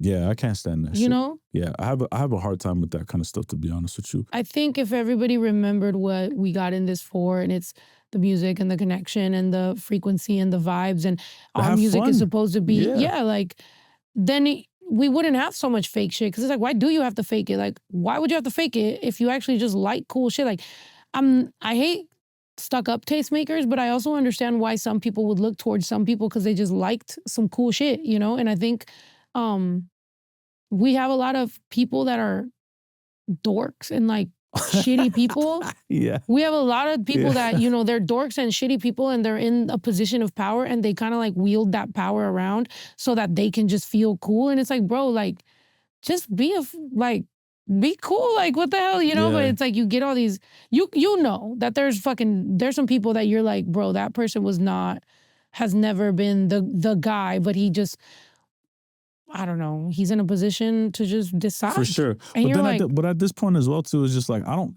like, cool, go do your thing. Like, be the industry person that you feel like everything moves around you, and like this certain artist can't go and get a hit or like have a big record on radio because of you or whatever. Like, whatever. Like, that's a game some people want to play. That's not the game I think that I'm playing or artists like you are playing. You're just like, at the end of the day, saying like, again, like I said at the beginning of this podcast, there's a music industry and there's the music business. Yeah. Right? And then there's just like artists at the end of the day, and artists that understand their business. Those are the people that are going to succeed, individuals like yourself. Because the industry stuff, I don't know, I like, do you get caught up? You said you go to certain mixes and stuff like that. Are you sometimes still trying to figure out a place for you in that stuff? It's cool to meet people that are actually cool. Like, I'm pretty good about reading through the bullshit. Yeah. So it's like, sometimes it's cool. Sometimes, like, you know, I'm hanging out or whatever. If me and my girl are around and it's like, there's free drinks and free food and free fucking, it's a date night, you know? You fucking show up and you're like, hey, whatever. You might link up with a couple people. And that you like, I have the trouble that people maybe think I'm more anti-industry than I actually am. But I'm actually open. Like, there's connections everywhere, you know? And it's like, I might meet somebody that like, we might do some cool shit for the community, or we actually might speak up, or there's been some behind the scenes conversations that I've had with artists that I'm like, bro, you need to speak up. Like, we need you right now. And like, they might not be happy about that. And then they never talk to me again. But I'm like, sometimes it really is just about what's happening in the world that I'm like, we need more focus and emphasis on this. So I don't know, maybe I'm always trying to wake somebody up to like do the right thing, and you know. I just don't feel like you need the industry whatsoever, because there's artists like you who are proving themselves. Thank you. You know, it's a fact though, and right? We're always questioning ourselves anyway though. Like, you know, you still also are like, I don't know, I teeter that line. It's like, I am happy. When you really think about success and when you really think on like a therapy and inner self, you know, way, it's like, yeah, this would be success. This is success, you know, like, it's like, family, home, you know, doing well, not too worried about, you know, things in that respect, just more worried about where the fuck the country and the world is going. But other than that, it's like, you know. You know what's crazy? That word success is so funny in this music business, because I remember when we were going through the bidding war with Jesse, like in 2016, right? We were traveling everywhere, and we were going and taking all these label meetings, still not knowing if she was going to do a label deal. Eventually she did, and it worked out. But while we were going to these meetings, I'll never forget this. Chance the Rapper was the biggest thing at that time. And it was crazy because he was an independent artist doing all these incredible things. And I remember, like, the guy just won 3 Grammys. And we're going to label meetings. I'll never forget this. And I won't say the name of the executive, but we're in the UK, and then we're in this meeting with one of the executives there.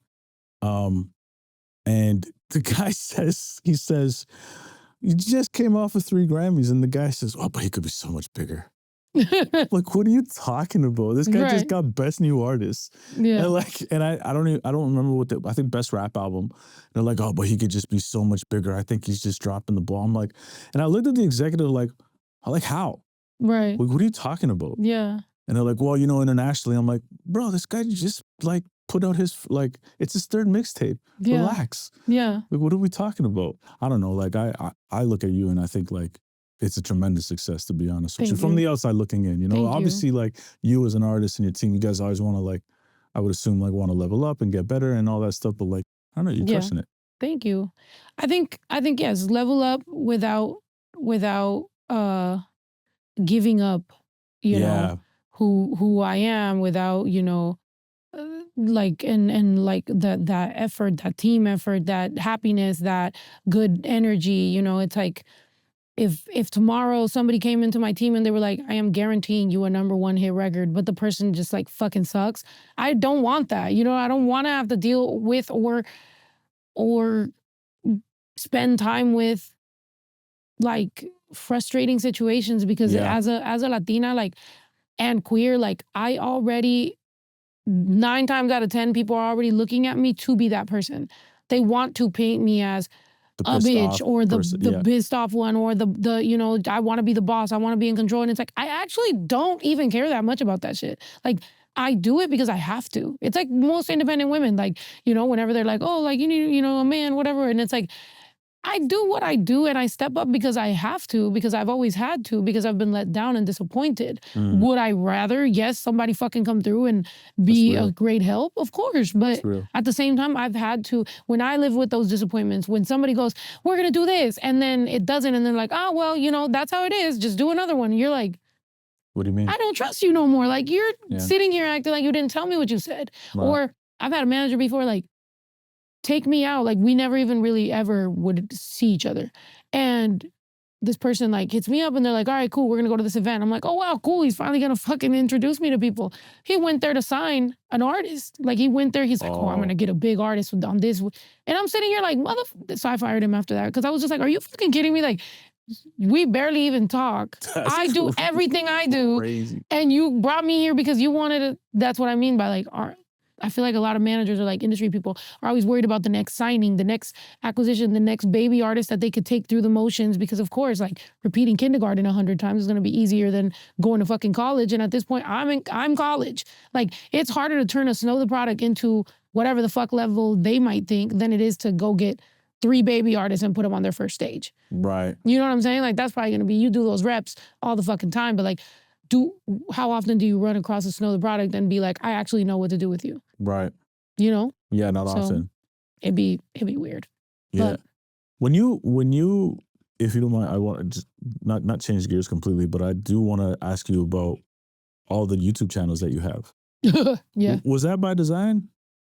It just happened. My brother designed it. No, it's like Woke Productions was because Snow the Product at the time was with Atlantic. Yeah. So we grew Woke Productions, and that's where we were dropping all our stuff. Okay. I had licensed it to Atlantic, so I couldn't really drop anything through my official channels. Yeah. So we grew that, and then we grew Snow the Product, obviously, always did. And then Everyday Days was gonna be my vlog, where it's like my everyday days, you know, like where it's not music related. Right. And then from Everyday Days came Every Night Nights, which is my podcast, which is on Everyday Days. And then the Everyday Days clips was where he would post like shorts from the podcast, which was the Everyday Days. So they all just kind of... But they all work. And they all work, yeah. And now that YouTube has introduced collabs, I think that could fucking be dope too. Is like, I think it's like up to 4 channels or something like that. So you could collab on everything if you wanted to. Fuck it. Run it. Yeah, why not? You know? Yeah. That's what I mean. It's like every day I've been through this long enough that you might get some news of some innovative thing that something's doing and you're like, hey, let's try that, you know? Reels right now are doing better than TikTok. You know, like you find YouTube that too, right? Yeah, with everything, yeah. Yeah, YouTube, you know, it's like every social media is always competing with each other over what new cool shit they can do. So I think that's fun as an artist to be like, cool, let's do this or let's do that. Yeah. You know? No, I do. I mean, I'm always of the mindset of like, I'm always looking at like what's happening. Yeah. Or like what's new. Let's try it. Yeah. What's the worst thing that can happen? I always give this one piece of advice to artists where I say like, yeah, we're in a game of like just putting out content. And I get it. Not everybody can put a post a day, and a lot of artists do hate it, you know what I mean? But, you know, if you try it, I feel like a lot of artists won't do it because they don't like the disappointment. If they put effort into something, it doesn't get the results that they wanted. But I'm like very much of like don't worry about the results. Yeah. Just do it. And I'm like, if something doesn't hit, it just means nobody saw it. It's okay. Yeah, do it again. Try again. Yeah. Do it again. It'll be fine. Yeah, there's songs of mine that I'm like, they were good. Some people didn't hear.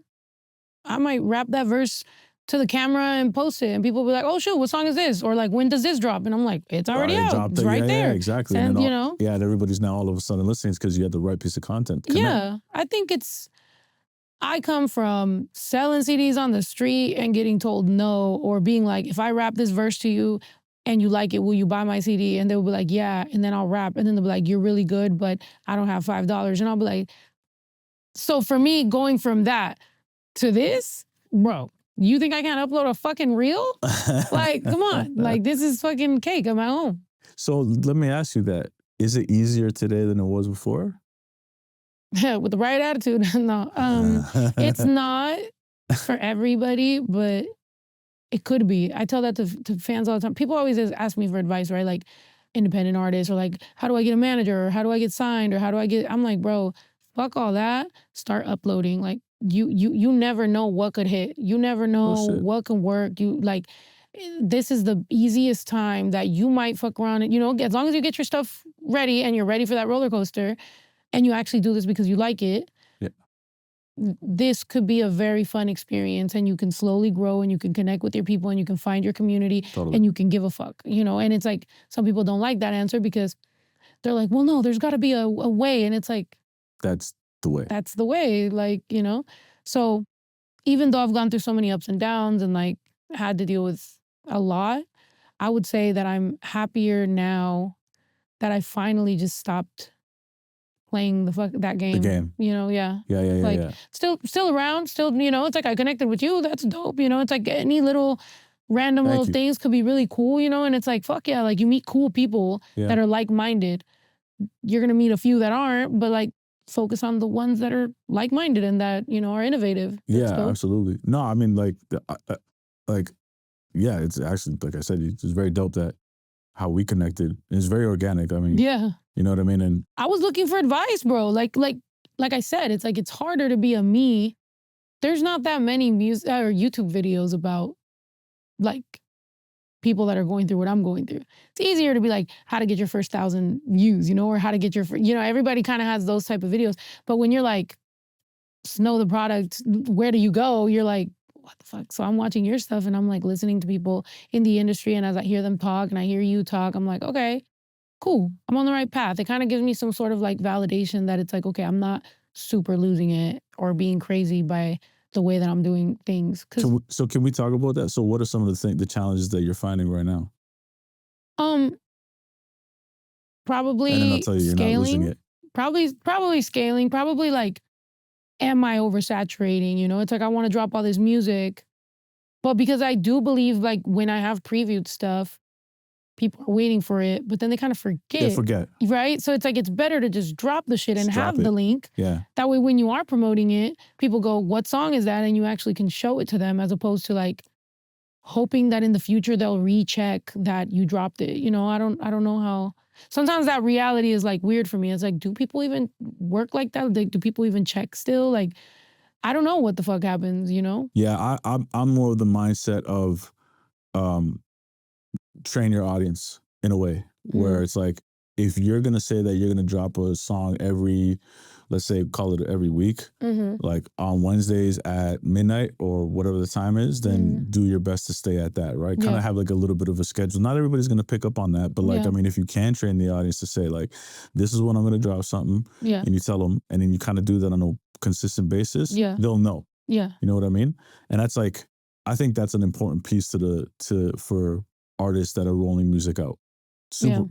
I find it that way. Like, and putting that wherever you can, like you put that in bios, you could put that in like captions, you could put that in wherever. And then again, it's just that gives you so many different touch points. Again, like this is shit that like Gary Vee says, like, he's like, this is all an attention-based economy, right? So like social media is just based off of the interest. You could rap about immigration in one record, and you could talk about like the Latina experience that you have, you know, that's completely opposite from that, like a family dynamic. If you put the content out and within, I think, the first couple of seconds, if you can connect with them, that's the tough part. Having people to actually stop scrolling. Right? And so like, but if you got a piece of content that can make somebody stop scrolling, you know, within that first 2 or 3 seconds, you got them. And but that's not going to go to the same audience that it went to on your last post versus the last post. So like, there's no such thing as oversaturation, in my opinion. I just don't think that's possible in this era that we're in. Yeah. No, I agree. But sometimes, you know, you do second guess yourself. It's like, I could be very confident and be like, there's no saturation, blah, blah. And then I'll be like, wait, is there? Like, what the fuck? You know, like, I'm still like, I still have that trouble. So I like those conversations and just being like, okay, what does work? What doesn't work? I like learning, and I like, you know, figuring out what's next. Like, where are we going? Because it's all we really fucking got, right? If you got great music, that's all that matters at the end of the day, right? I think, I don't know. I think so too. And enjoying your, you know, your life and like living, you know. Absolutely. Yeah. I think that's it. That's the most important part about the whole thing. I think for me, it's like that is such a priority, and being honest with my fans and like with my supporters is such a priority that everything else falls second. So if they're watching me on live and they're like, drop the song, like, I love it, I'm like, all right, let's go. Like, let's drop it, you know, or like, let's shoot a video, or let's do different things. Like, I'm super random and ADHD, and like, that's how I want to live my life. I don't want to have to feel like I need to fit in some box that I already tried to fit in and it didn't fucking work. Right. Are you, so when you say the fans saying drop something, are you paying attention a lot what they're saying, and are you listening? And like, you know, if they have an idea, do you take that idea and then you run with it? Like, how interactive are you with the fans? When I'm making music, I make my music, you know. Obviously, like, if I'm like, oh, you guys want to do a slow song or a fast song, or what do you guys want to do? I'll do that. But as far as like writing, I definitely try to like do everything on my own, because when I have tried to go off like what people say, we end up Frankensteining some weird ass shit. So I'm very like, I've learned to just like, okay, what do I want to do? But yeah, like, I'm receptive to, they're my buddies, you know, like they're like, that's who I'm hanging out with. If it's a random day and I'm in the studio and I turn on my camera, like, those are real human beings in their house that are paying attention to me, and they could be on Netflix, they could be watching anything else, they could be doing anything else, and it's like, doesn't matter how many people there is, it's like, they give a fuck, and they're there, and they're supporting me, and they've seen me sad, and they've seen me cry, and they've seen me depressed, and they've seen me go through a breakup, they've seen me, you know, damn near get canceled, they've seen me go through so much that to me it's like, that's my fucking people, you know? Yeah. Like, yeah. And they're gonna continue to share your music. Your audience is gonna continue to grow. Yeah. That's why I'm excited to talk to you at this stage in your career, because you said you got so much music to drop. And it's like, you're consistently going to be dropping this music. Yeah. Right. Which is dope. Like, even just to see you on Big Boy, and he was saying that you weren't there in like 7 years. It seems like even that stuff is starting to present itself, you know, more, because the consistency is there. Like, but even though you've been pretty consistent across, like, just being, I think I'm more consistent now than before. I also think that a lot of what I've always been is now resonating. You know what I'm saying? Like, it's like, What do you mean? was like, the immigration conversation is super front, you know, like everybody's talking about it. Now, you know, every straight girl has made out with another girl for attention. So now maybe people are more normalized to the idea of like queer women, you know? So it's like, all right, my identity, who I am, is a little bit more normalized now, you know? So it's like, palatable. Exactly. Before it was a little bit like, whoa, how could that ever work? And now it's like, I've had people like that were my managers tell me like, don't wear too much black. Like, no, you need to wear bright colors and do all this stuff. And it's just like, I look at when I, like, you know what I'm saying? Like, why would you have tried to ever change me? But that was also on me, like realizing that, you know, my self-esteem was just letting people tell me who I was. And, you know, it's not until you become more mature that you realize like, no, this is who I am. This is what it is. And it'll make sense when it needs to make sense. And it's making sense more now because, you know what I'm saying? It's all just there. But that's also what gives me a little bit of peace that maybe I didn't work out at a certain time because I wasn't supposed to. Yeah, I wasn't supposed to. So it's just like on your own timing. But and the again, I just look at this and I say to myself, here's an artist who has been doing these things for the last 7 years because they have a feeling that this is the right path. And yeah, you might have been ahead of it, or you might have felt like you've been a little more ahead than you should be. But now everybody just seems to be catching up or trying to catch up to the place that you're at. Yeah. Like not everybody has like, we talked about this before, it was just like you have like 60,000 contacts, you know? Yeah. People barely have 5 or 10 and are massive artists. Yeah. You know, and meanwhile you've had this and you've been building this relationship with them. Yeah. Like that's a huge step in the right direction. Yeah. Right. But then at the same time, I mean, I have that and I'm just like, what do I do with it? I don't want to use it. Like I want to use it for the right time because I know, you know, like I don't ever want to just be a spammy artist either. Yeah, like that's why also with like my songs that I'm dropping, even though it's weekly, they're different. I'm trying to give value with everyone, you know? It's like you have Sábado, which is silly and funny, but then you have Alligator, which is more aggressive rap, you know? You have No Traigo Nada, which is more like, you know, heartfelt and, you know, more corrido style. You have Mama, which I'm just like, you know, you ain't about to fuck up my life type shit. Like, I like... That's a dope acronym, by the way. Thank you. Mama. Oh, yeah. Yeah. Mama Mela. Yeah. You know, funny. It's like all that is real. It's raw. It's there. But it's also all the feelings that I'm feeling. You know, it's grief. I'm grieving what is happening, you know? So some stuff is sad. Some stuff is angry. Some stuff is you know, joking about it because I don't know what else to fucking do. That's the realest shit. You know, so... Yeah. I don't know. I'm just doing it. I still have my To Anywhere 2 is from To Anywhere 1, which that was more like, you know, more like reggaeton, like certain songs that are just very honest, more relationship stuff, breakup stuff, you know? But my social commentary over what's going on right now on this project is something that I needed to just vent because it's sad. Of what's going on? Yeah. Yeah. And anger is a secondary emotion, my therapy says. And a secondary emotion? Yeah, like it's a response. She's like, you know, if you're angry, what are you feeling inside? Like, are you sad? And I'm like, I am, which is what makes me mad. So then you get more aggressive songs, you know? Oh shit, okay, yeah. Yeah, so it's like you just internalize that and sometimes react angrily, but ultimately it really is because our people are going through certain things that we're just like, you know, how do I help? Yeah. So sometimes I help by being the voice and sometimes I help by just being the creative outlet, you know? That's it. Yeah. I have a tough time with all that stuff, to be honest. Like, I don't even know. Yeah. I don't even know, like, when it comes to that politics stuff, man. Yeah. It, like, the whole, I try not to think about it a lot, for better or worse. You know what? Like, I just don't trust none of those motherfuckers in office. Yeah. Like, I don't care either side. Yeah. To me, I don't know. Yeah. They all agree on one thing. Go and like, fuck up other countries. Yeah. And that's like the stuff where I'm just like, some are sneaky about it. Some are very bold about it. The culture that's kind of growing right now, unfortunately, is going to be very problematic. But, you know, on my podcast, I've had people who like want to come on the podcast, but they're like, I can't speak on politics because of, you know, X, Y, and Z, like maybe like visa things or whatever.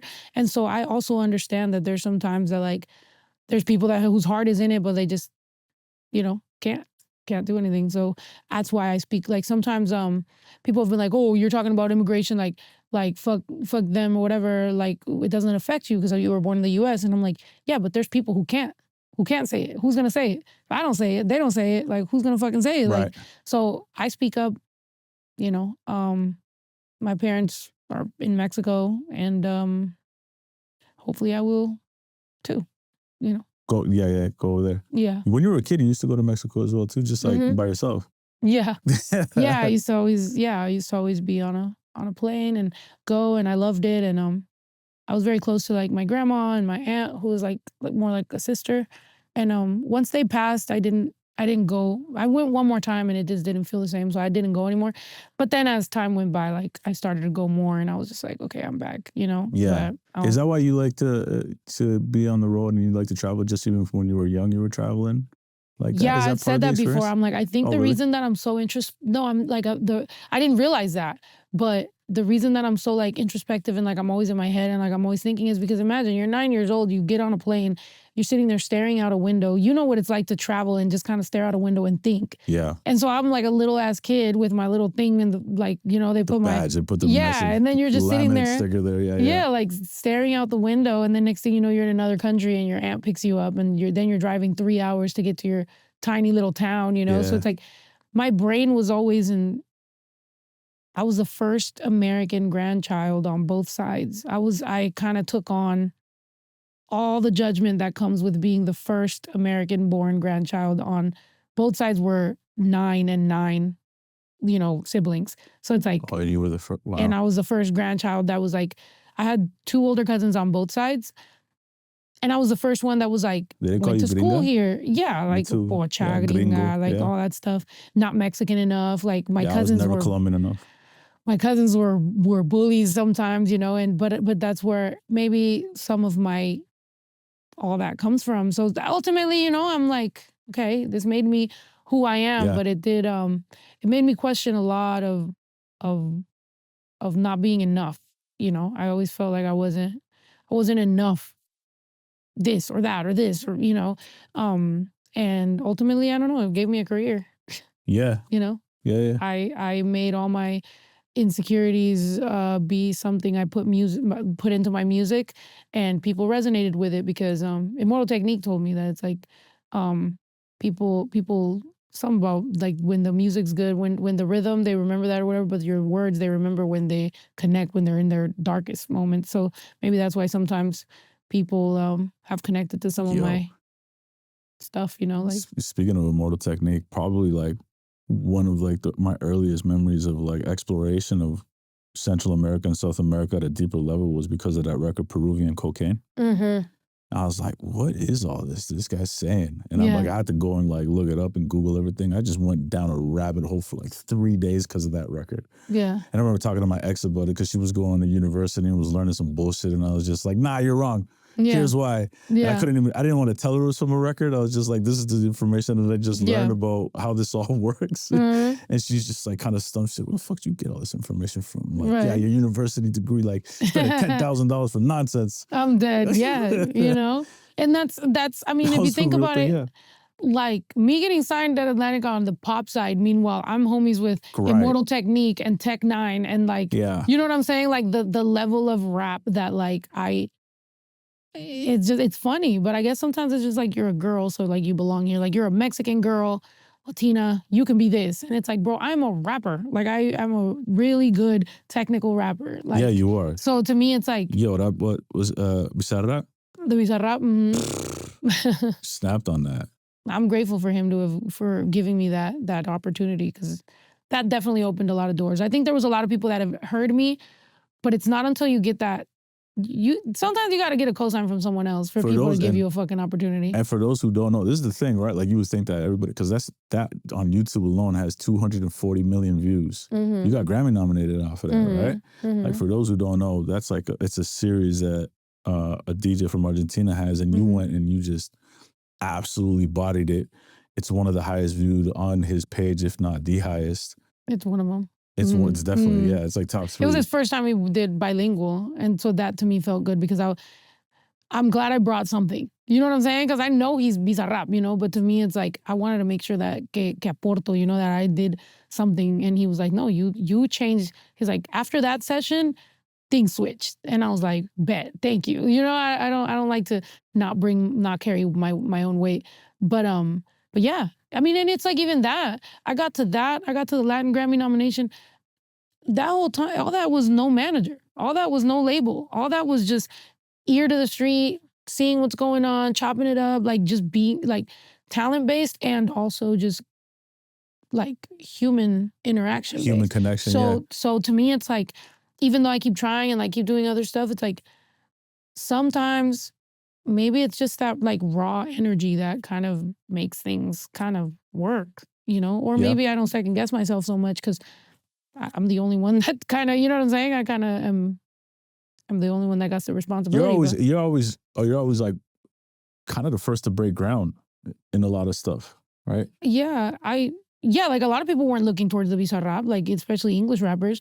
And I'm like, respectfully, yeah, like it's, you know, yeah. Like and then you went in there. Yeah, I feel like there's always something new. There's always something exciting. If not, I've been depressed my whole life. Like I've suffered from depression and anxiety my entire life. Like I gone through the whole suicidal, the whole mental health, every single thing you can think of. So to me, it's like what I have found to be my healthiest way of coping and of living is being excited that there's always going to be something new, something exciting. If not, I could, you know what I'm saying, go backwards. So to me, it's like, that is the way that I survive. And, you know, maybe, I don't know, it works out. Is that why you did it? Why you do the bilingual stuff? And how do you navigate that? And what? Doing the bilingual music. So, you know, you're doing music in Spanish and you're doing it in English, but you do both of them very well. Thank you. Most can't. Yeah. You know, so like, how are you navigating that world of doing both? Or are you just trying to figure it out? I'm just doing what comes naturally. Yeah. I like all that music, you know? It's like I loved Gloria Trevi like I loved Miss Lauryn Hill. I loved, you know, Juan Gabriel like I love, you know, Pac and Biggie. You know, it's like, I like all of this stuff. Like it so to me, it just makes sense to do it. But let me ask you, let me just ask this another way, because like writing in Spanish is very different from writing in English. It's not. It's not? Well, no, I mean, I think there's been several times here where I say some words that it's like, I don't think they translate to English. Like, I don't know, you know, there's certain words that just exist in Spanish. So it's like when I'm thinking, it's like that. You're thinking, okay. Yeah, you know? Yeah. It's whatever comes into my mind. Got you. No, because I would just like certain sayings, like, you know, you're saying like, they don't connect. Like if you're saying certain words in English or you're saying certain words in Spanish, it doesn't mean the same thing. Yeah. It doesn't have that same feel to it. Yeah. But you know how to do that. You just naturally know how to do that, it seems like. And I think that's where my talent is. Yeah. I'm like, it's fucking sick, man. It's like sometimes I don't think much of rap. I'm like, you know, I'm putting words together, like I'm rapping. But it's like I think the talent is in how I navigate the whole shit. Yeah. You know, otherwise. But it comes effortlessly to you. Yeah. Well, after a lot of years of working on your craft, obviously. Speaking Spanish. Sometimes I do got to turn on my Spanish brain. Like for like interviews, like, because I speak good Spanish. But sometimes when you're like in Mexico and you're doing a Spanish interview, you got to be like, hold on, okay, like let me warm up my engine, you know, so I don't sound all. Because when I get nervous, like my Spanish will be a little more fucked up. But the worst was always me going to Colombia and trying to speak Spanish to my family. Like the first 2 or 3 days, I'm like, oh, I'm a mess. Right. It's like I'm the worst person to speak to in Spanish. And then, but you know, your 4th or 5th day, like, start to get the hang of it a little bit. Yeah. No, you guys talk swaggy though, so it's pretty Los cool. paisas. Yeah. Yeah. No, yeah. Spanish. Yo, why are you dissing the paisa in your record? You said I'm not. paisa. What? Cara de paisa, because I'm saying, what is that? like, What are you saying there? I said cara de paisa y le fue a Trump. Like, Cara de paisa? yeah, oh, like okay. I'm like, you're like going against your own people type shit. Cara de paisa. Okay, yeah. Yeah. But you guys use that word too. Paisa, yeah, because that's what. So wait, what? Paisano. Yeah. Yeah. Paisa. Yeah. So wait, when you're saying same thing? Yeah. Well, yeah, but like saying like you have a Hispanic face and you are voting for Trump. That's what that. Mm-hmm. Okay, that's how you use it. Paisa, we just use it for people that are born in Medellin. No, for us, it's like people will use it as a derogatory term. Like Word? So I'm saying like that's how people I heard would call you a derogatory term and you're voting for against, you know what I'm saying? Like I play with a lot of different things that could be like borderline, but it's like I'm saying what we all need to hear. Right. Which is in the Hispanic world, a lot of times people align with their whiteness whenever it benefits them or in order to be classist or to, just think you're better than other people. And I think we need to attack those concepts. I find it interesting that people don't, outside of the Latino community, don't know that they all think we're kind of like a monolith and think similar. Yeah, and that's not a thing. It's hard for me as an opinionated person to go through the internet and see some conversations that I'm like I want to engage with and like say we're not all like that, but then at the same time I know the conversation, so it's like I try, but then I made a song called Despierta and like what was it, the last time that Trump was running for president, and I was saying I did it all in Spanish, right? And I was like, I'm gonna say this all in Spanish because I want my people to hear it. And I want us to know. And the whole song is mostly saying like, yo, they don't even have to try to fuck with us. Like we hate on each other. Like we have a problem with each other. And it's like that crabs in a bucket mentality that I think holds us back so much in our community. But I didn't want to do it in English, and not to say that Latinos don't speak English because they do, but I was like, how do I get this message to my people without embarrassing us? Or like, when you want to talk to your family member and you want to like pull them to the side, but you don't want to say it to everybody. So it's like, I make certain music where I'm like, if you get it, you get it. Like, let's be better. But I don't ever just want to go out there and like embarrass our people or like be like, we're the worst. Like, no, we're, everybody has their good and their bad. Yeah. No, it's definitely not about that. It's just the there's a lot of difference of opinions within the Latino community, and it isn't, like anything, like any other culture, I think like not everybody's sharing of the same opinion. Yeah. Right. But it's always interesting to me to have people who are outside of our community think that we all do think alike and we all very similar. So that's actually really dope. Yeah. The way that you approach it, it's just like, yo, hey, vení para acá. Yeah. You're trying Entre nosotros tenemos que hablar esa cosa. Yeah. You're trying to, have those conversations while also being a public artist. So it's like, I don't know how else to do it. So some conversations are just, meant to be in Spanish, and we'll get it if we get it. But ultimately, man, I love our culture. I love my people. Like I wouldn't have it any other fucking way. So, but I do think we need to talk about these things. Colorism, the racism, the way, the homophobia, like everything that is sometimes in our community, we need to work on that because, or the no appreciation for the indigenous people, or like, putting them down. It's like, bro, that is who we were. That is who we are. Like, it's like we need to bring up everything that's beautiful in our countries because it's gotten fucked over by other people, and yeah. When you reach over to the other side, it seems like to me like when you're trying to have these conversations, you're empathetic to where they're coming from. I know, look, I'm a Cancer, I'm a mom, like I'm emotional. Like I know sometimes with angry people, it's better to kind of, be understanding at first. Obviously, I'm the type of person that if I'm trying to be understanding and we're trying to have a conversation and then you just get crazy, I'm like, all right, calm. Yeah, all right. You know what I'm saying? But it's like my initial approach that I think can be productive is trying to be like, I understand that our communities have been very problematic. I've been the victim of a lot of that. It's like to this day, I'm not sure my family fully accepts a lot of parts of me as a person, but I'll keep having that conversation and I'll keep teaching and I'll keep hoping that people are more accepting, but I can only do so much. Yeah.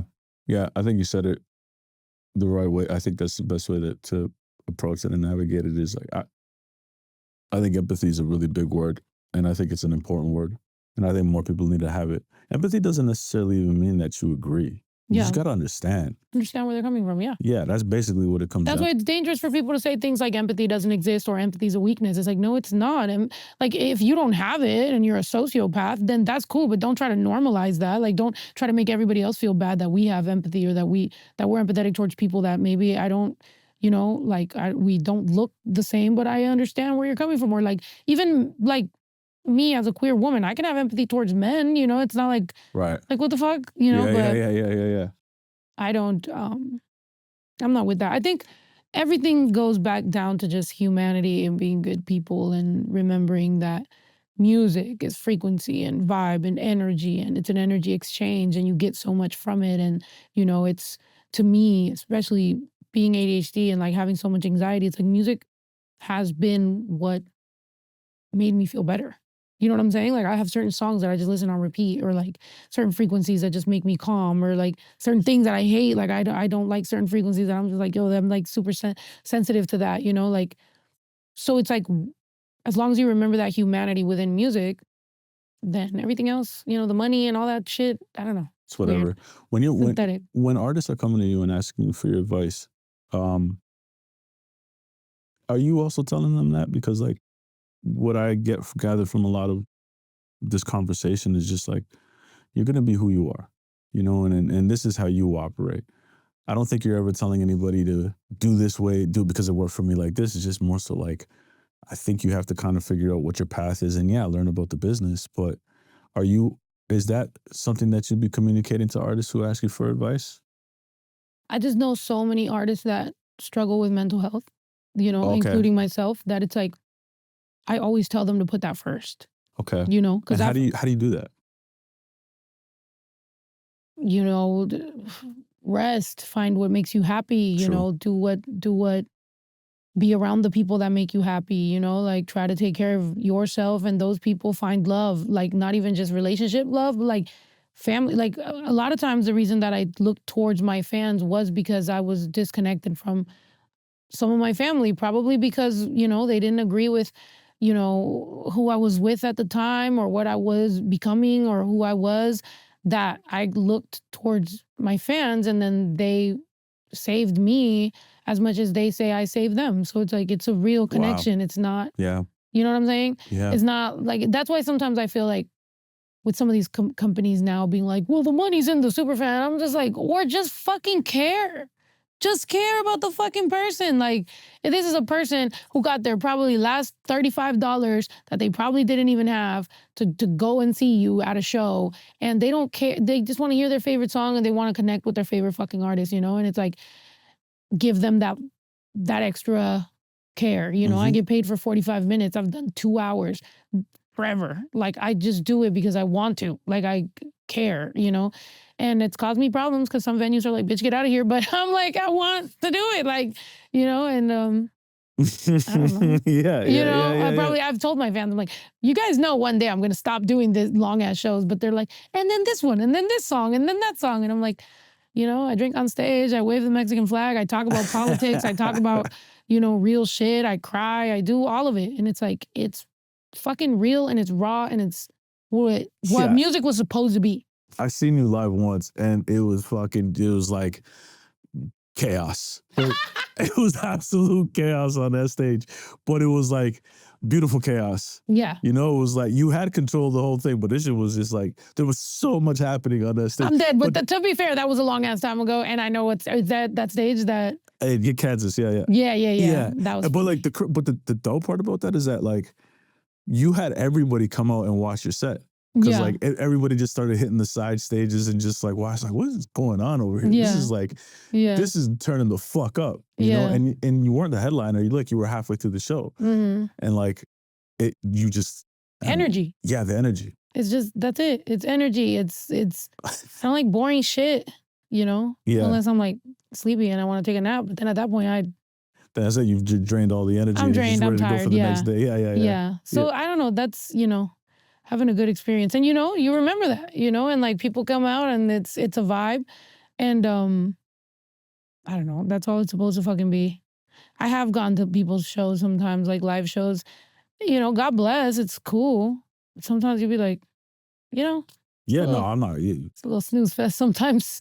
I remember who the artist was that came on after you, and it was that, unfortunately. Yeah. You know, and that artist was pretty hot at the time. So like, yeah, I've seen a lot of that as well too. Like you put a lot of effort into the show. The other thing that I and we get out of here soon, but like I do really appreciate, and I love the fact that you're always thinking about the fans, and you're very conscious of pricing. Even though there's, to your point, you said you can make more money. You don't. You're very cognizant of that. Yeah. Walk me through that a little bit more of like where that comes from. Because I never could afford to go to a show before becoming an artist. Like I think the first time I ever went was like Tech Nine, and he invited me. You know, it's like I never really had like that income to be able to do that type of stuff, you know? So it's like, shit. Yeah, like when I've gone to my concerts and or even my shows when they were smaller, and people are telling me their stories. Like I used to meet people for free, like after my show, and like people are really telling me their stories. They're like, you know, I couldn't pay this, or I couldn't do that, or they're single moms, or they're, you know, like Latinos. We know how it is, you know, and especially Mexican. Like when you're talking about, especially back in those days, like you got a bunch of like Mexican kids that their parents don't really got it like that, and it's like, yeah, I can probably charge a lot more, you know, or shrink the whatever show and charge more or whatever, or like price gouge. But I feel like it's cool. I feel like we're good. You know, I'm not doing bad. We're chilling. Yeah. And when you're talking to the agents, you're being specific about that as well too, because like, yeah, and that's maybe sometimes that could be where somebody's like, well, I can be making more money doing something else, and it's like, okay, well, you could go. You know, that's not what it's about. You know, but shit, if it was up to me, I would get fucking sponsored shows by a brand and let my fans in free. Like I don't, you know, there's ways to do things where it's like, you know, you see some of these brands spending all this money on something dumb, and you're like, you know, you could get way more people to give a fuck about that if you actually did cool things for the community. Yeah, real shit. But you don't. Yeah. You just choose not to. It's kind of like how like it's true. Stores or restaurants will throw away so much food just to be able to make sure that their food is seen as expensive. It's like, that's just so shitty though. Yeah. You know, it's like. Yeah, I agree. But. Yeah, especially when people can't even, you're not able to eat. Yeah. You can't afford that. You're tossing that out. Yeah. So I don't know. I just be hopeful that like the world will kind of be a better place. But sometimes, you know, capitalism is capitalism, and just, you know, it is what it is at the end of the day. But yo, man, I like, it's really dope to like understand a lot more of like how you operate and how you work, because I oh God, like it just comes from like a very genuine place. And then it just, what you've been able to build from a genuine place, a lot of artists should really take note of that. And because I think the one message is obviously, like, I say this all the time, but I'm like, it's a foregone conclusion. Make good music, make great music, and then people will come and they will connect. But I think you're a great example of somebody who has absolutely done it their way and has succeeded. And it just validates that if you are an artist and you have a message and you feel like you're different, and if you feel like you're unique, if you really have great music and you do your best to connect with the audience and the fans, you can have a career, and a pretty damn good one as well, where you could potentially live on a ranch and have 4 buildings and 4 acres. Yeah, thank you. Yeah, I think, and you could be happy. That's the biggest thing. Yeah. There's people that are a lot richer than me that, you know, that are not. And even with me struggling with depression, struggling with anxiety, I'm still really happy and grateful. I wake up every day grateful that, you know, we get to do what we do. Yeah. And you're like, the honesty is amazing. Thank you. Yeah. Thank you so much. You like, it's very clear when like talking here, and you do have a lot of information. You're always seeking a lot of it, but like, you're not afraid to ask the questions either. Yeah. Like, you know?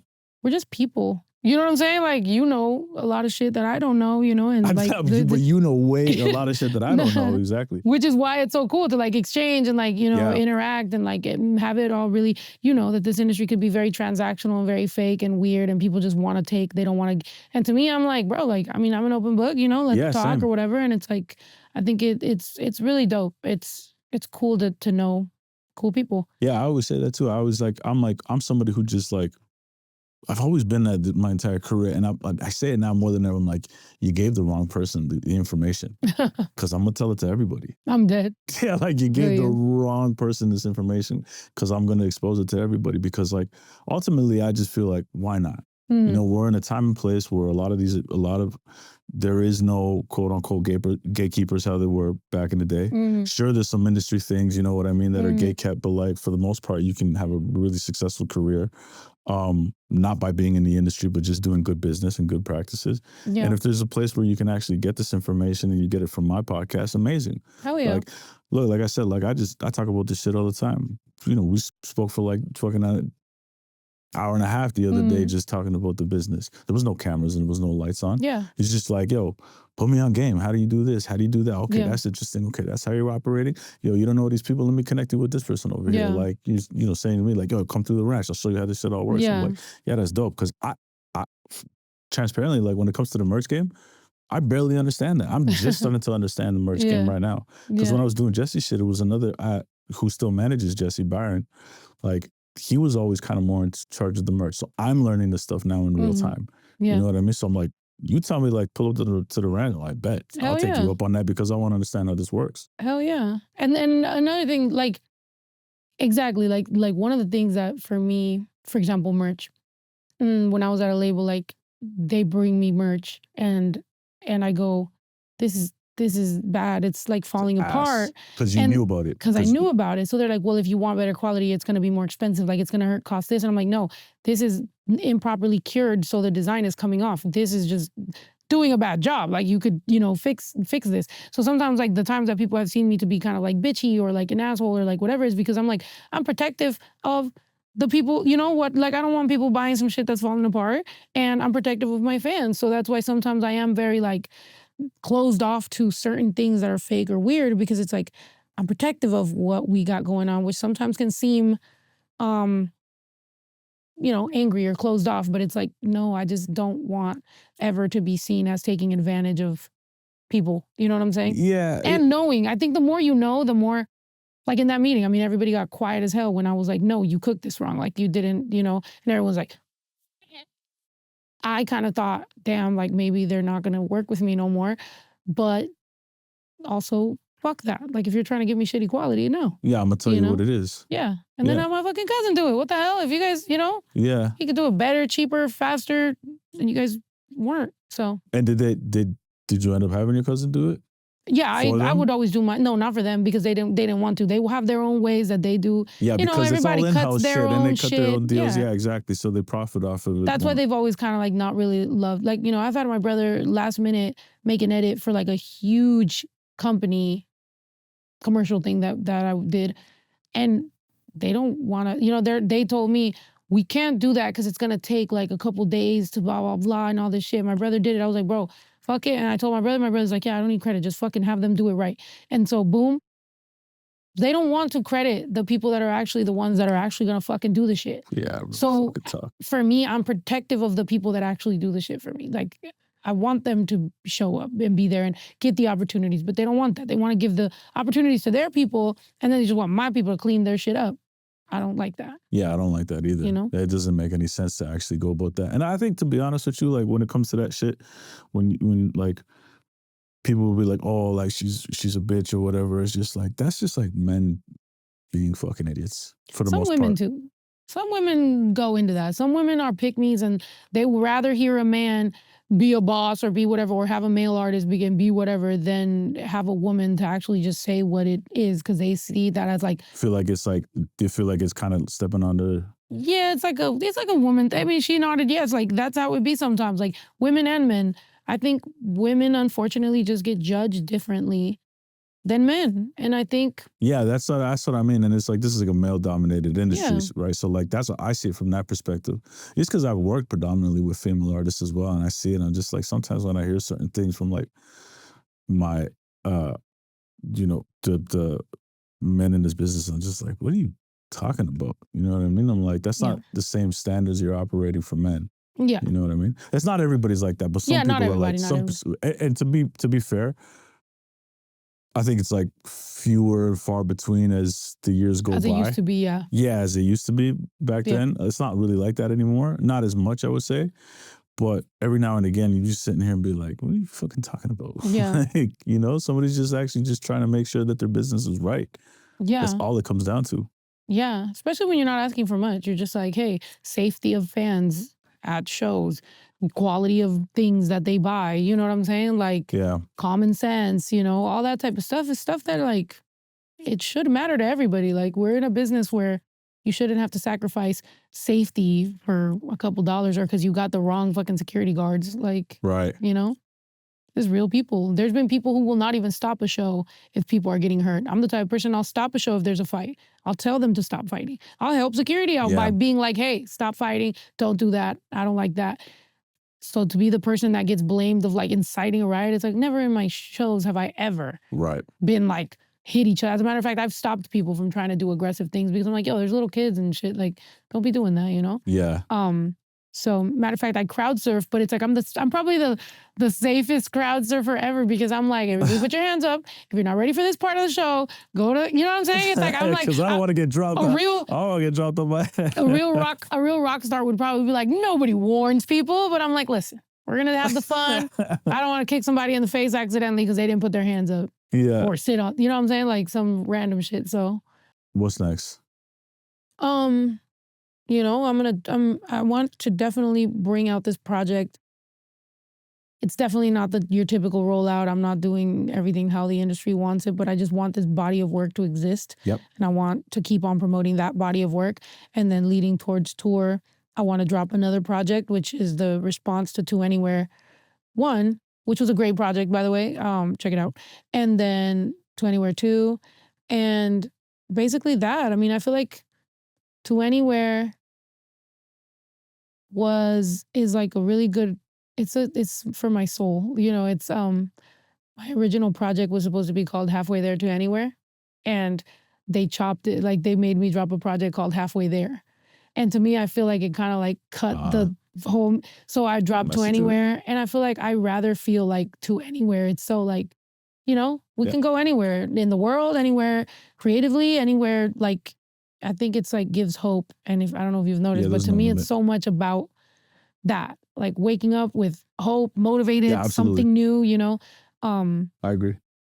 It's just a better way to fucking live your life than, if you're at a job you hate, leave that shit. If you hate your partner or you don't want to come to terms with it, trust me, it's better to do it before than it is to fucking hold on to that. Like it's better to not carry so much stress and frustration and just find your true self and live that shit forever. Yo, I appreciate you coming on. Thank you. Thank you. I appreciate you. This is dope. Thank you so much, yo. Thank you. This is dope. Thank you.